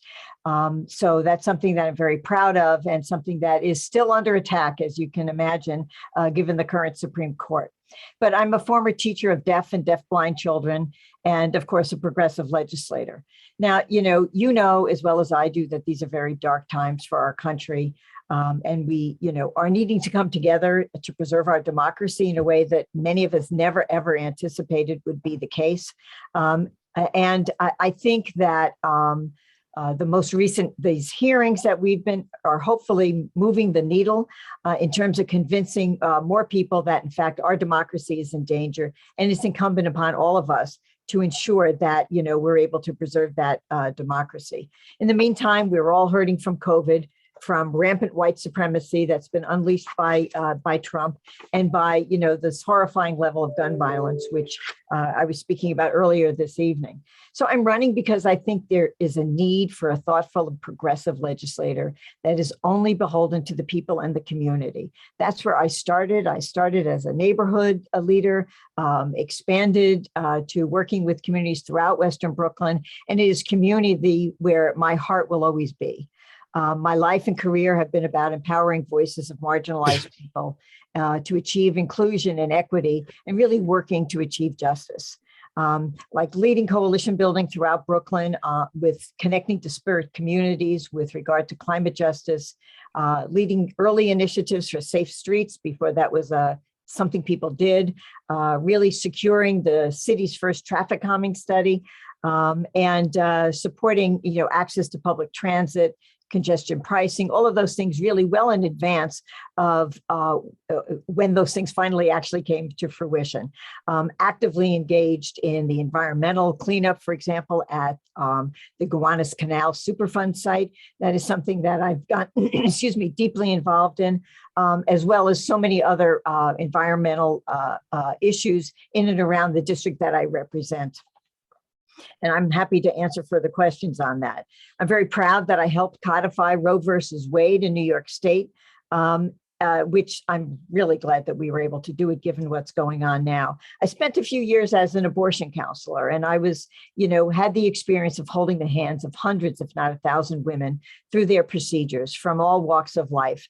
And I learned very early on a very deep commitment to the work and a real passion for the work, as well as the legal background to really understand where this court is going, and to work to forestall the ways in which this court can start dismantling a woman's right to choose. I'm very proud of New York's efforts, for example, to become a sanctuary state where women can receive care here in New York and health providers can provide that care without worrying about malpractice suits, without worrying about extradition, and that we will be providing funding to welcome and provide the supports for abortion care for women throughout the country. I did read the decision earlier today where the Supreme Court really took an axe to the separation of church and state. And I was particularly dismayed and heartened because I love Justice Sotomayor. I did try the Bartlett case. She was the trial court judge in that case. And, she did say that she feared that the court was leading us to a place where separation of church and state is a constitutional slogan, not a constitutional commitment. But today, the court leads us to a place where separation of church and state becomes a constitutional violation. And that really, to me, is a harbinger of what may be coming and how we are all needing to, really band together to think clearly and actively and ensure that that doesn't happen to our country. I've been very active, of course, in working for environmental protections. I've co-sponsored, many bills. I've been active with the National Caucus of Environmental Legislators. I did a recent presentation for them on our 3030 bill, which recently passed. I have a bill myself to forestall zoonotic transfer of transmission of viruses across species, which is increasingly happening because of deforestation and loss of habitat around the world. And that's how I think, we're ending up with COVID and other kinds of infections. So I'm a sponsor of the New York Health Act and was very active in the Revenue Working Group. I really feel that my district has been ground zero for displacement of people of color because of affordable housing that's not affordable. And those are really important issues to work on as well at the federal level. So I feel I have the background and the passion for the issues that are affecting our country now. I know what it means to fight against bullies. I haven't been pushed around by the NRA. And by the way, when you're a woman legislator doing gun legislation, you get death threats. The men don't. So I'm not going to back down. I will keep fighting. I'll keep fighting for the people of New York 10. And I'm ready on day one. Thank you. Thank you. Happy to answer your questions. Okay. The first question will be asked by Arthur Schwartz. Hi, Arthur. Hi. So I think we've met before a few times. And people should know Joanne is one of the preeminent disability rights lawyers in the state. I have two separate questions, but I think they're actually related. In 2016 and 2018 and 2020, who did you support for president? In the Democratic primary, not against Trump. Well, I supported Hillary Clinton in 2016, and I supported Elizabeth Warren in 2020. Second question. Bernie Sanders has introduced a legislation in the Senate around what he calls Medicare for All Act, Senate Bill 1129, and its a companion bill was introduced by Representative Jayapal in the House, HR 1384. Do you support those bills? Yes. And if yes, which you said, what will you do to fight for its enactment? And if you're a congressperson, I know you supported the New York Health Act. How would you use your position as congressperson to try to get the New York Health Act over the hump? A good question. The challenge in the New York Health Act is that there haven't been enough votes for it in both houses. Although we have passed it in the assembly a couple of times, so that we're making that progress. I think really in my mind, it is very much about the insurance industry, right? And the stranglehold that the insurance industry has on healthcare. I think we need to disentangle employment from health insurance. We need to move away from the insurance industry. I think once we can make some leaps with regard to that. And this is why I think that is the big challenge with the New York Health Act, is that there's initially a certain amount of money that it will cost us, but I think we can get over that hump. Right now, we do have the money that I think we can sustain that and really shift the way we are doing healthcare in New York State to the New York Health Act.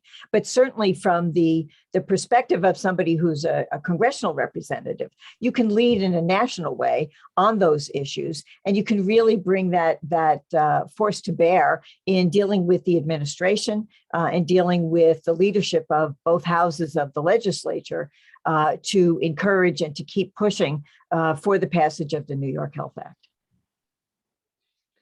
The second question has to do with the defense budget. If you're a Congresswoman, you'll have to vote on it. Right now, our defense budget, which is supported by both parties or majority of both parties, is greater than the next 10 countries' defense budgets put together, next largest. And it's just growing exponentially. We're throwing billions of dollars after billions of dollars in Ukraine now, after two questionable wars. So my question is, would you vote to keep it the same, increase it, or decrease it? Well, I think it should be decreased overall. I think we spend an awful lot on the military, who, by the way, are among the biggest polluters in our world as well. You know, obviously, when you have a package, you have a bill, you have to assess what it is that's actually in that legislation. So, you know, on a broad scale, I would say, you know, I don't support increased defense spending. I don't support maintaining the defense spending. What I don't know is what I don't know, and what maybe the presentation in the future. So obviously, you know, I'm one of those people who likes to read the bill, and so I will certainly do that. But I oppose the war in Iraq. I didn't want us to move into Afghanistan as far as that goes. And clearly, I think that we have really gotten ourselves into a world of hurt by having done that. 30 seconds left. Thank you, Joanne.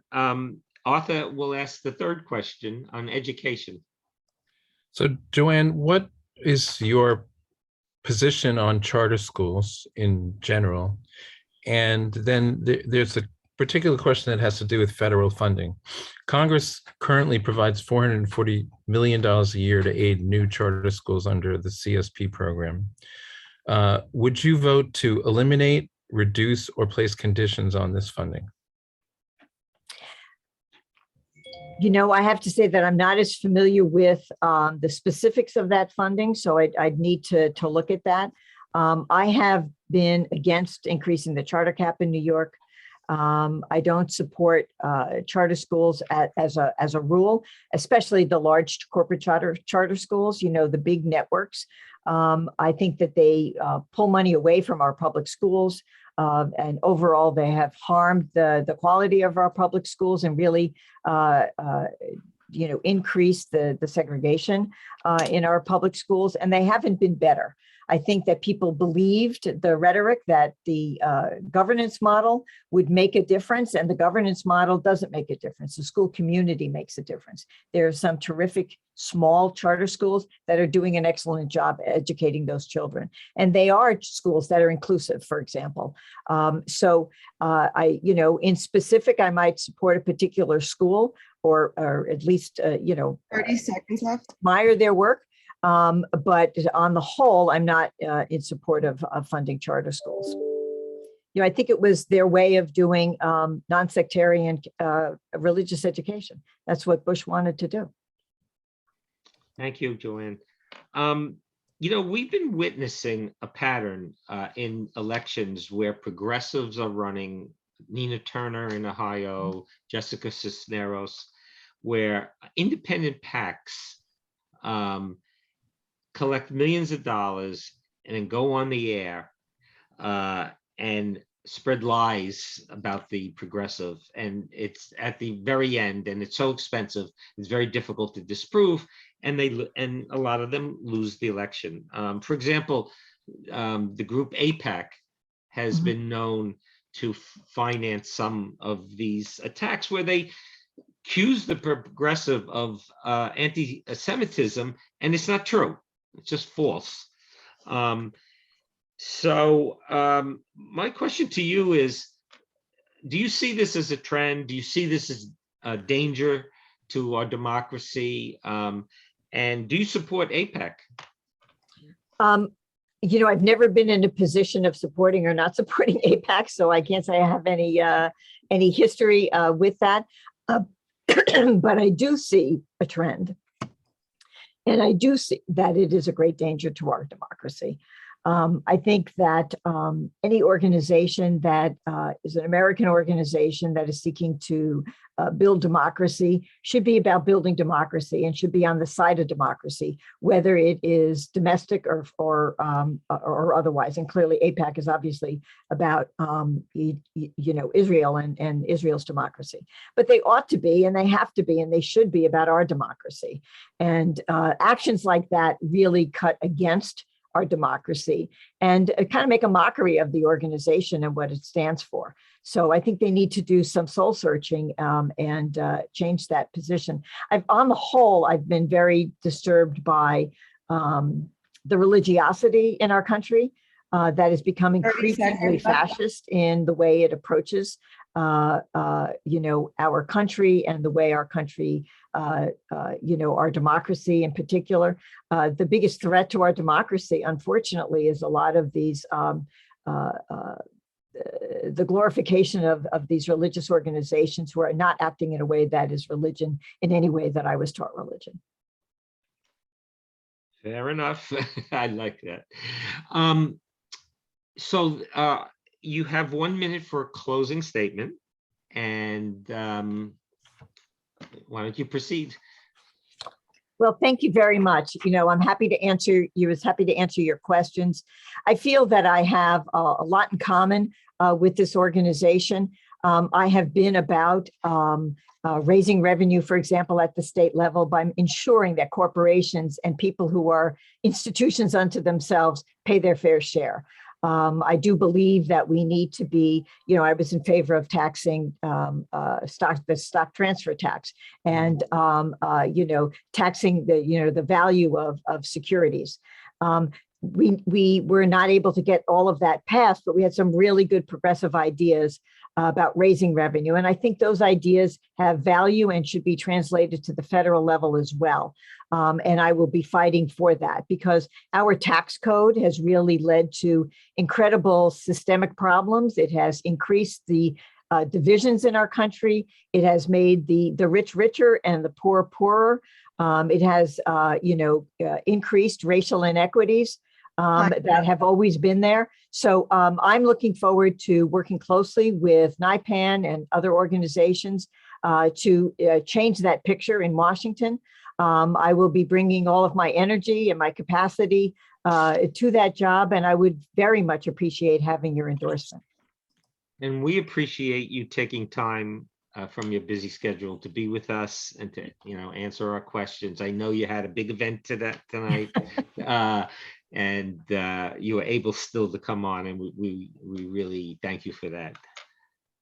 Thank you. I appreciate it. Okay. Have a good evening. You too. So folks, we've come to the final candidate. Thank you all for bearing with us. And, we have a lot of very good, interesting candidates on, and, we're trying to fit them all in. Mondaire Jones is our next candidate. He was supposed to come at 6:30, but he got called to the floor of the House in where he had to cast the number of votes, I believe. So he agreed to come on after the other candidates, and we really appreciate that from him. Mondaire, I believe, is in the waiting room. I am here. Oh, you're here. Okay. Are you in DC? I am in DC. So thank you again for coming on. And we want to open with you making a statement of anything you want to talk about for 5 minutes. Thank you. Well, George, thank you for that introduction. And let me just state how I regret having to reschedule until later this evening. This interview. I am so thrilled and honored, frankly, by the opportunity to interview with you once again. This is an organization that has endorsed my improbable campaign for Congress before, back in 2020, when Washington's political establishment certainly didn't think that someone like me could make it to Congress. And you all believed in me, and I'm so grateful to you for that. And I hope you have seen that I have been a progressive champion in Congress already. I'm Mondaire Jones, and I'm running for re-election to the House in what is now New York's newly drawn 10th Congressional District. It is a district with which I have a special connection. Growing up, my family didn't have it easy. I was raised in Section 8 housing and on food stamps by a young single mom who, like so many incredible women throughout New York City, still had to work multiple jobs to provide for our family. And she got help raising me from my grandparents. My grandfather was a janitor and my grandmother cleaned homes. And when daycare was too expensive, she took me to work with her. I also grew up closeted in the Baptist church where things have gotten better, but it's still taboo to be gay. And it is because of all of these experiences that I never imagined someone like me could run for Congress, let alone make history back in 2020, when I was elected our nation's first openly gay Black member of Congress. And I know that I did that with the help of you and this organization. Well, it was the neighborhoods in New York's 10th Congressional District that allowed me to make that history, because they helped shape me into the person that I am today. And not just because I worked in the district as a young lawyer, but because as a young person, this district showed me how to accept who I am and to live an authentic life as an openly gay man. When I was still closeted, I found refuge in the West Village, where I saw queer people of color living lives unlike anything I had ever imagined. And it was through my experiences in the district, which, as you know, is Lower Manhattan and parts of Brooklyn, that I found the courage to come out to my family, my friends, my classmates, and my colleagues.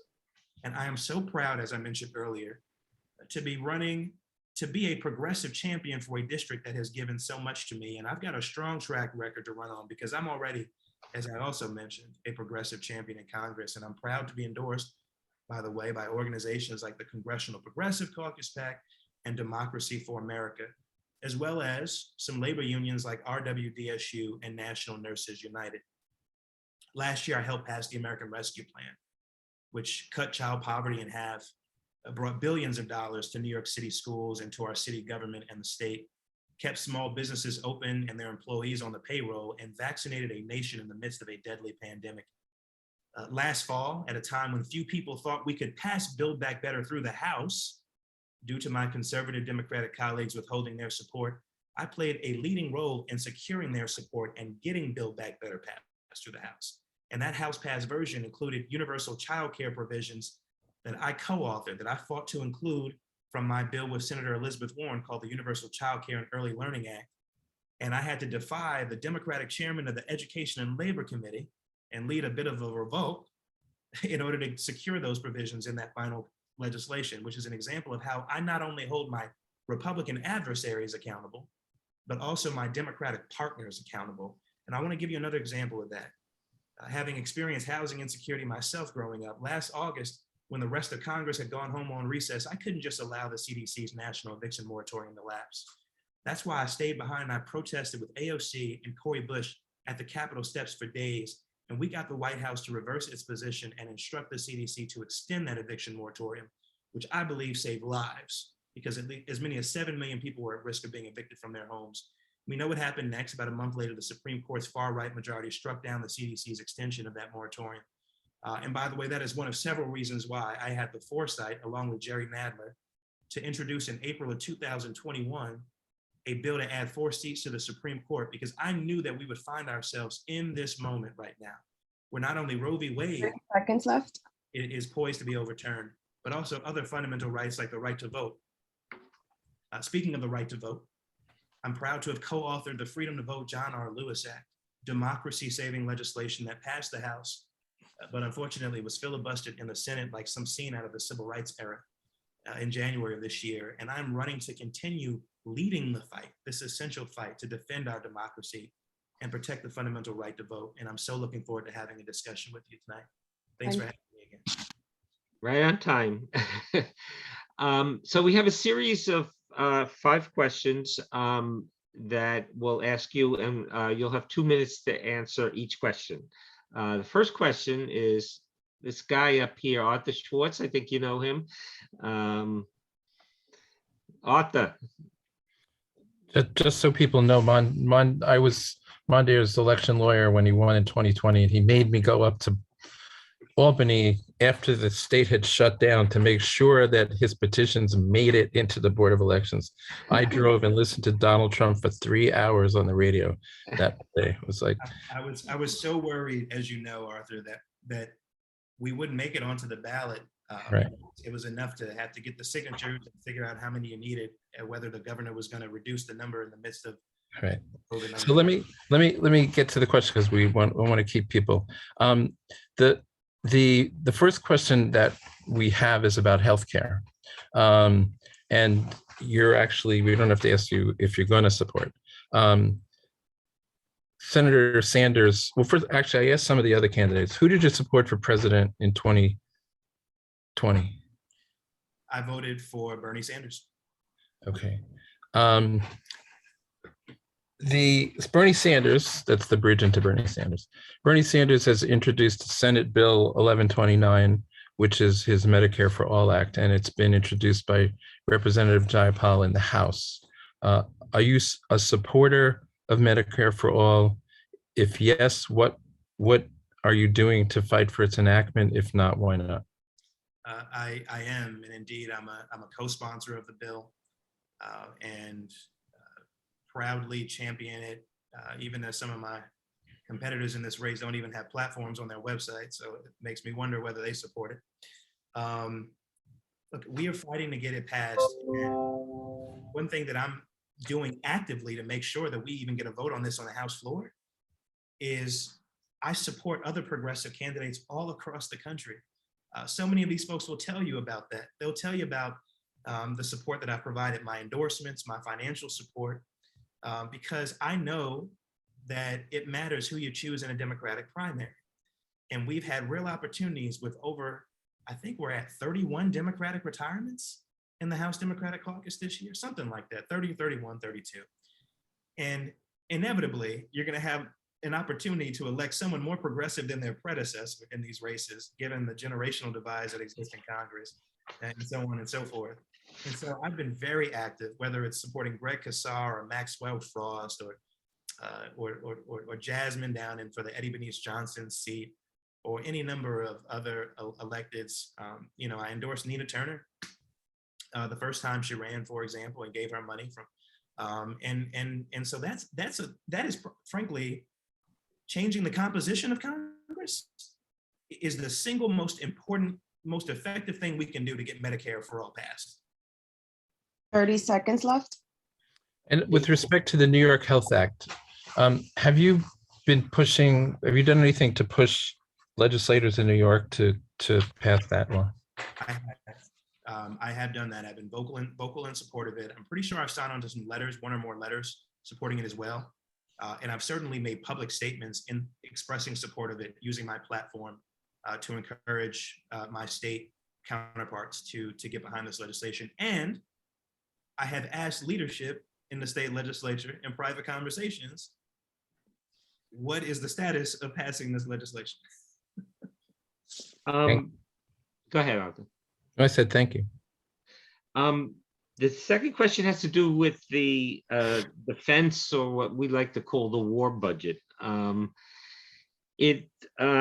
U.S. defense budget is greater than the combined total of the next 10 countries' defense budgets, the biggest 10 country budgets.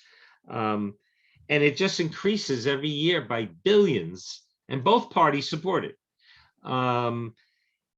You know, and what is it being used for? I mean, a lot of it goes to supporting tyrants around the world. We did a 20-year war in Afghanistan, where the result was the same regime was in power as when we started.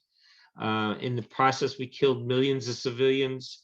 We had a war in Iraq where Congress was lied to, and so were the American people to support. So is your position that the defense budget should be decreased, stay the same, or increase? I think it should be radically decreased. I was proud to vote against the NDAA, the National Defense Authorization Act. Only about 100 or so of us, I think just over 100 of us, voted against it, which shows you how much work we need to do, how far we need to go. I think it is the size of this defense budget and a number of its provisions are a moral stain on our nation, and a damning reflection of our failure to prioritize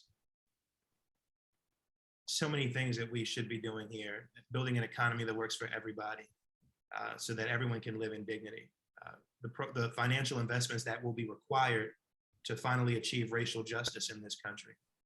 Climate action, which is a larger national security threat than anything else, as the Defense Department continues to be the single largest emitter of carbon gas of any of the federal agencies in the country.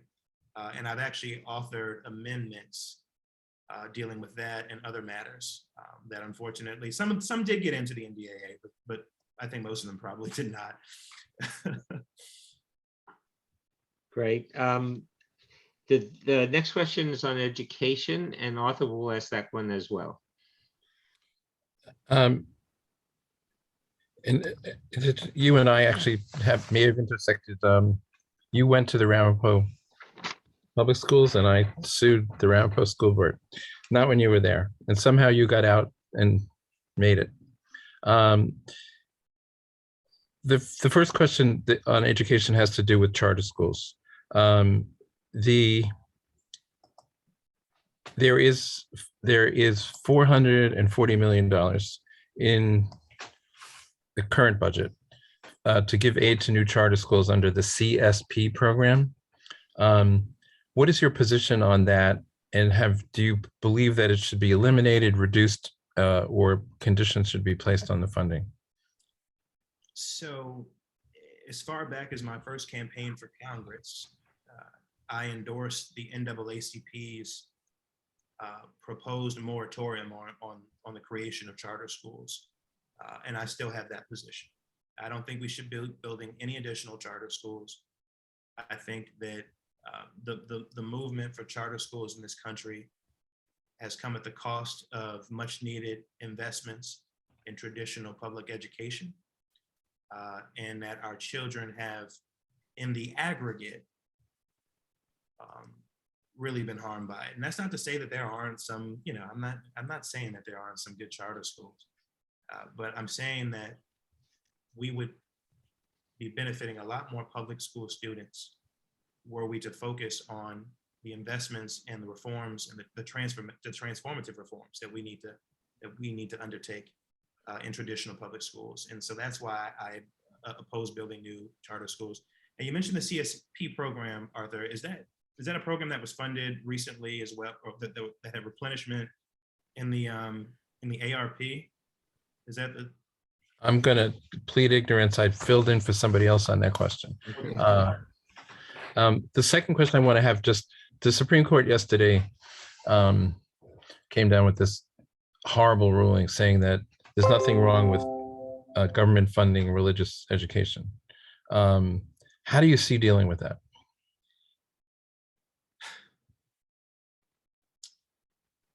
We have to expand the Supreme Court. This is a decision that fell along the traditional 6-3 majority minority track. By the way, this is not a Supreme Court majority that is pro-religion and that is interested in protecting all religions. I mean, this is a Supreme Court that upheld the Muslim ban a few years ago. Okay, so this is an ethno-nationalist Supreme Court majority, Christian nationalist Supreme Court majority. And I think it's important to make that observation. And the only way to deal with this jurisprudence, this line of cases in recent years, is to change the composition of the Supreme Court. We are not going to arrive at this through, trying to logically reason with people like Amy Coney Barrett and Brett Kavanaugh and Justice Gorsuch. It will be through adding 4 seats to the Supreme Court of the United States, which is what my legislation would do, restore balance and integrity, respect for the rule of law and the will of Congress, by the way, given that the Supreme Court has gutted the Voting Rights Act, which was reauthorized nearly unanimously in the early 2006. And that's the only way to do it. It's the only way to do it. Because if Congress, if we were to get rid of the filibuster in the Senate and pass additional protections, you know, and clarify, for example. 30 seconds left. And clarify that, you know, Congress could, because I think that the really the question in the case that you just described was whether religious institutions could be denied funding. I believe was the way I read the headline. I had not read the case myself. You know, if we were to clarify that, the Supreme Court would just strike it down anyway. So that's why we got to change the composition of the court. If your question finished, Arthur? Yep. So we see a pattern developing where progressives like yourself are running in elections against more traditional corporate Democrats, right? You mentioned Nina Turner race and Jessica Cisneros, who just narrowly lost to such a candidate. And it's over and over we see even Jamal Bowman case where independent PACs like AIPAC are organized, go on the airways, spend millions of dollars and accuse the progressives falsely of being anti-Semitic. And unfortunately, it works to defeat these candidates. So my question is, do you see this as a trend? Is it a danger to our democracy? And do you support AIPAC? So there are multiple parts to that question. I see the role of that big money has played in our politics as being pernicious to our democracy. And that's multiple organizations doing independent expenditures to arrive at policies that are not broadly supported by the American people. You know, it's one of the things we wanted to address in the bill that I co-authored, the Freedom to Vote John R. Lewis Act. And the other piece of this is campaign finance reform, so that you have working class candidates running for Congress, for example, and for other federal office with a fighting chance at getting elected, despite the deluge of money that's going to be spent against them. So yes, big money is a problem in our politics. You know, I'm proud to have in the past been endorsed by J Street and to be primary approved in this election, and to have gone to the Middle East with J Street last November. And I have said before that I don't agree with endorsing people who tried to overturn the presidential election. Great. I think we have time for a few questions from the chat. Ting? Yes, okay. Joan Ma asks, what is the connection between the defense budget and the militarization of local police forces? And is that something that you as a congressperson can have an effect on? Yes, it is something I can have an effect on. And it's not just in the defense budget. There are other programs that provide incentives for militarization of our local police, our municipal police forces. But you know, one thing I've been trying to do is, frankly, in voting against the NDAA, that was one of my issues. One of several, by the way. There were a ton of terrible things in the NDAA. I don't think we should be, and I've supported legislation, by the way, providing excess military equipment from the federal government to local police forces. What the hell do they need military equipment for? And we've seen how those have been weaponized in Black and brown communities in particular. And so I think supporting legislation to constrain, if not outright eliminate, the provision of military equipment to local law enforcement by the federal government, using my platform, the role of the voice that I have as a member of Congress to oppose these kinds of programs and to educate the public and to bring the public with me to move public opinion in the Overton window on these things. And you know that we are facing a backlash right now because people are, I think, more concerned about crime today than they were a couple years ago. And what I worry about is people forgetting all the lessons that we have learned. 30 seconds left. Before we take another question from the chat, I've heard from a lot of people in the district. I live in the district, Arthur Schwartz lives in the district, and others.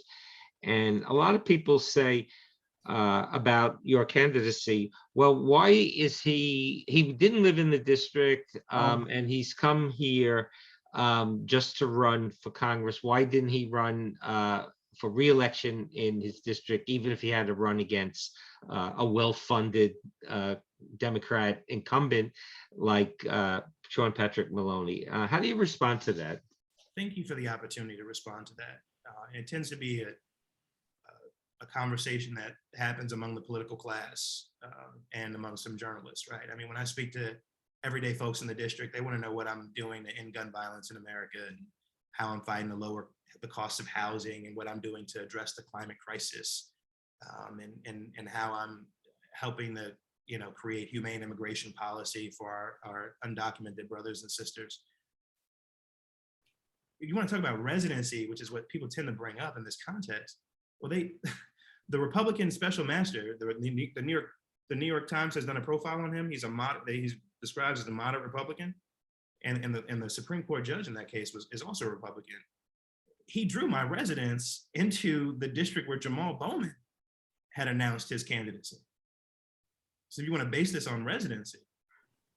And so I was not going to run against a fellow Black progressive who's been a dynamic, tremendous member of Congress, much like myself, if I don't say so myself, and had the opportunity to continue to fight for communities that I've already been fighting for. If you look at the work that I've been doing and how that directly translates to the communities that comprise New York's beautifully diverse 10th congressional district, a district that I have lived in, a district that I have worked in, that I now live in, and that I have spent significant time in, and that has done so much for me in terms of the formative experiences that I described earlier.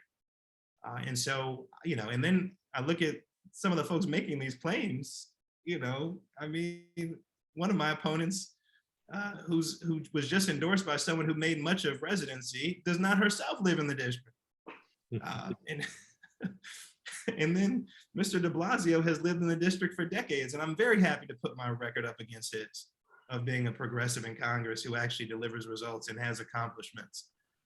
So I don't run away from this conversation. I do think that most people want to talk about the issues, but that's generally my response. Thank you. Ting, one more question maybe? Sure. And first of all, thank you, Congressman, for being here. Really appreciate it. Would you support Representative McCollum's act to prohibit U.S. funding from going towards West Bank or East Jerusalem, military detention, seizure of Palestinian properties, and annexation of Palestinian territory? Are you aware of that? I am aware of it. When I was, and thank you for the question. When I was in the Middle East last November with J Street, I spent more time in the West Bank than I did in Israel, meeting often and with Palestinians, visiting Hebron and Ramallah and the UN school and learning about the history. And I am very concerned, as I have gone on the record and said, with unequal treatment of Palestinians under law, and just humanitarian issues generally, not just in the West Bank, but in Gaza. I have also said that to reach a two-state solution, which is what I view to be the most plausible path forward. Kelly Sell, or three others. I know some people may disagree with that, but in order to reach a two-state solution, what I have noticed about the conversation which requires having both sides at the table negotiating in good faith, is that people shut down when you start talking about conditioning aid. And as a tactic, I have not found that to be constructive. And for that reason, I prefer alternative approaches. And you're talking to someone who's signed on to letters saying, I oppose settlement expansion and that kind of thing. And, to be a fly on the wall in my conversation with Naftali Bennett, when I told him that, there's an entire generation of young Jewish people who take real issue with the actions of the Israeli government. What are you going to do? And then, of course, the other day we saw the government fall apart. So I worry about the future of the Israeli government too, and what the new coalition looks like, because I think we may be drifting. Time's up. Netanyahu. Okay, so you have 1 minute, Mondaire, for a closing statement. Well, thank you again for the opportunity to interview for your endorsement. It would mean the world to me. It has great significance, not just because of the personal affection that I feel for this organization that shares my political values and my vision for a progressive future, but because I know that these are horrifying times, and we need progressive champions who have a track record of success and of results in Congress fighting these fights. And I got to tell you, I'm not just fighting with Republicans, I'm fighting to push a number of my Democratic colleagues to be better and to do better. And I've been successful in those efforts, but I also need your help remaining in Congress.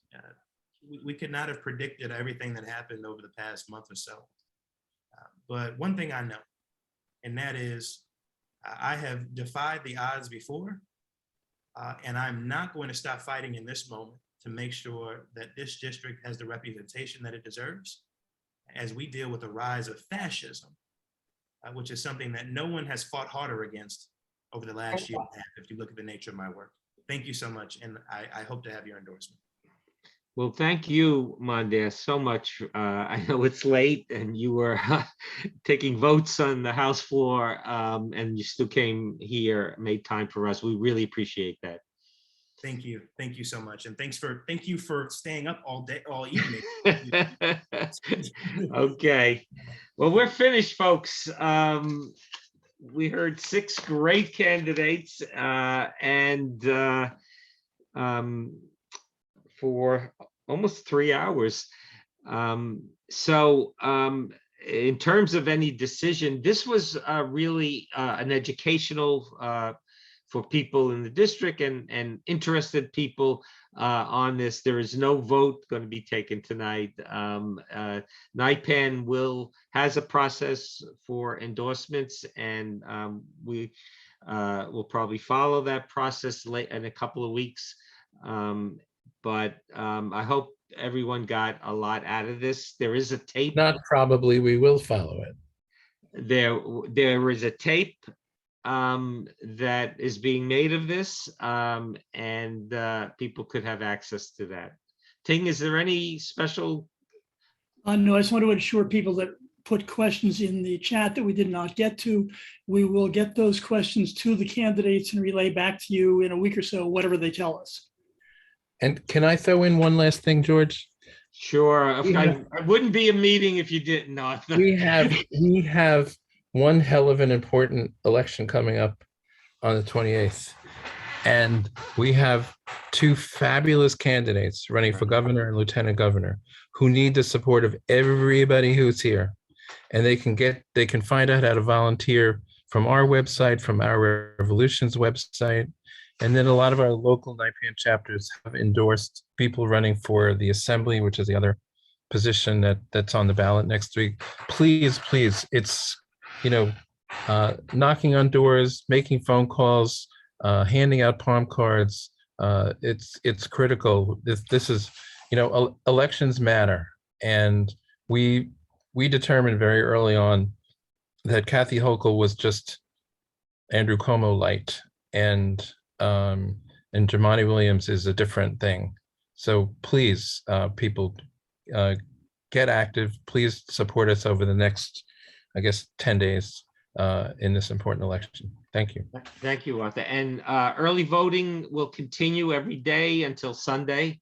There will be no voting on Monday, but then Tuesday is primary day. So I want to wish everyone a good evening.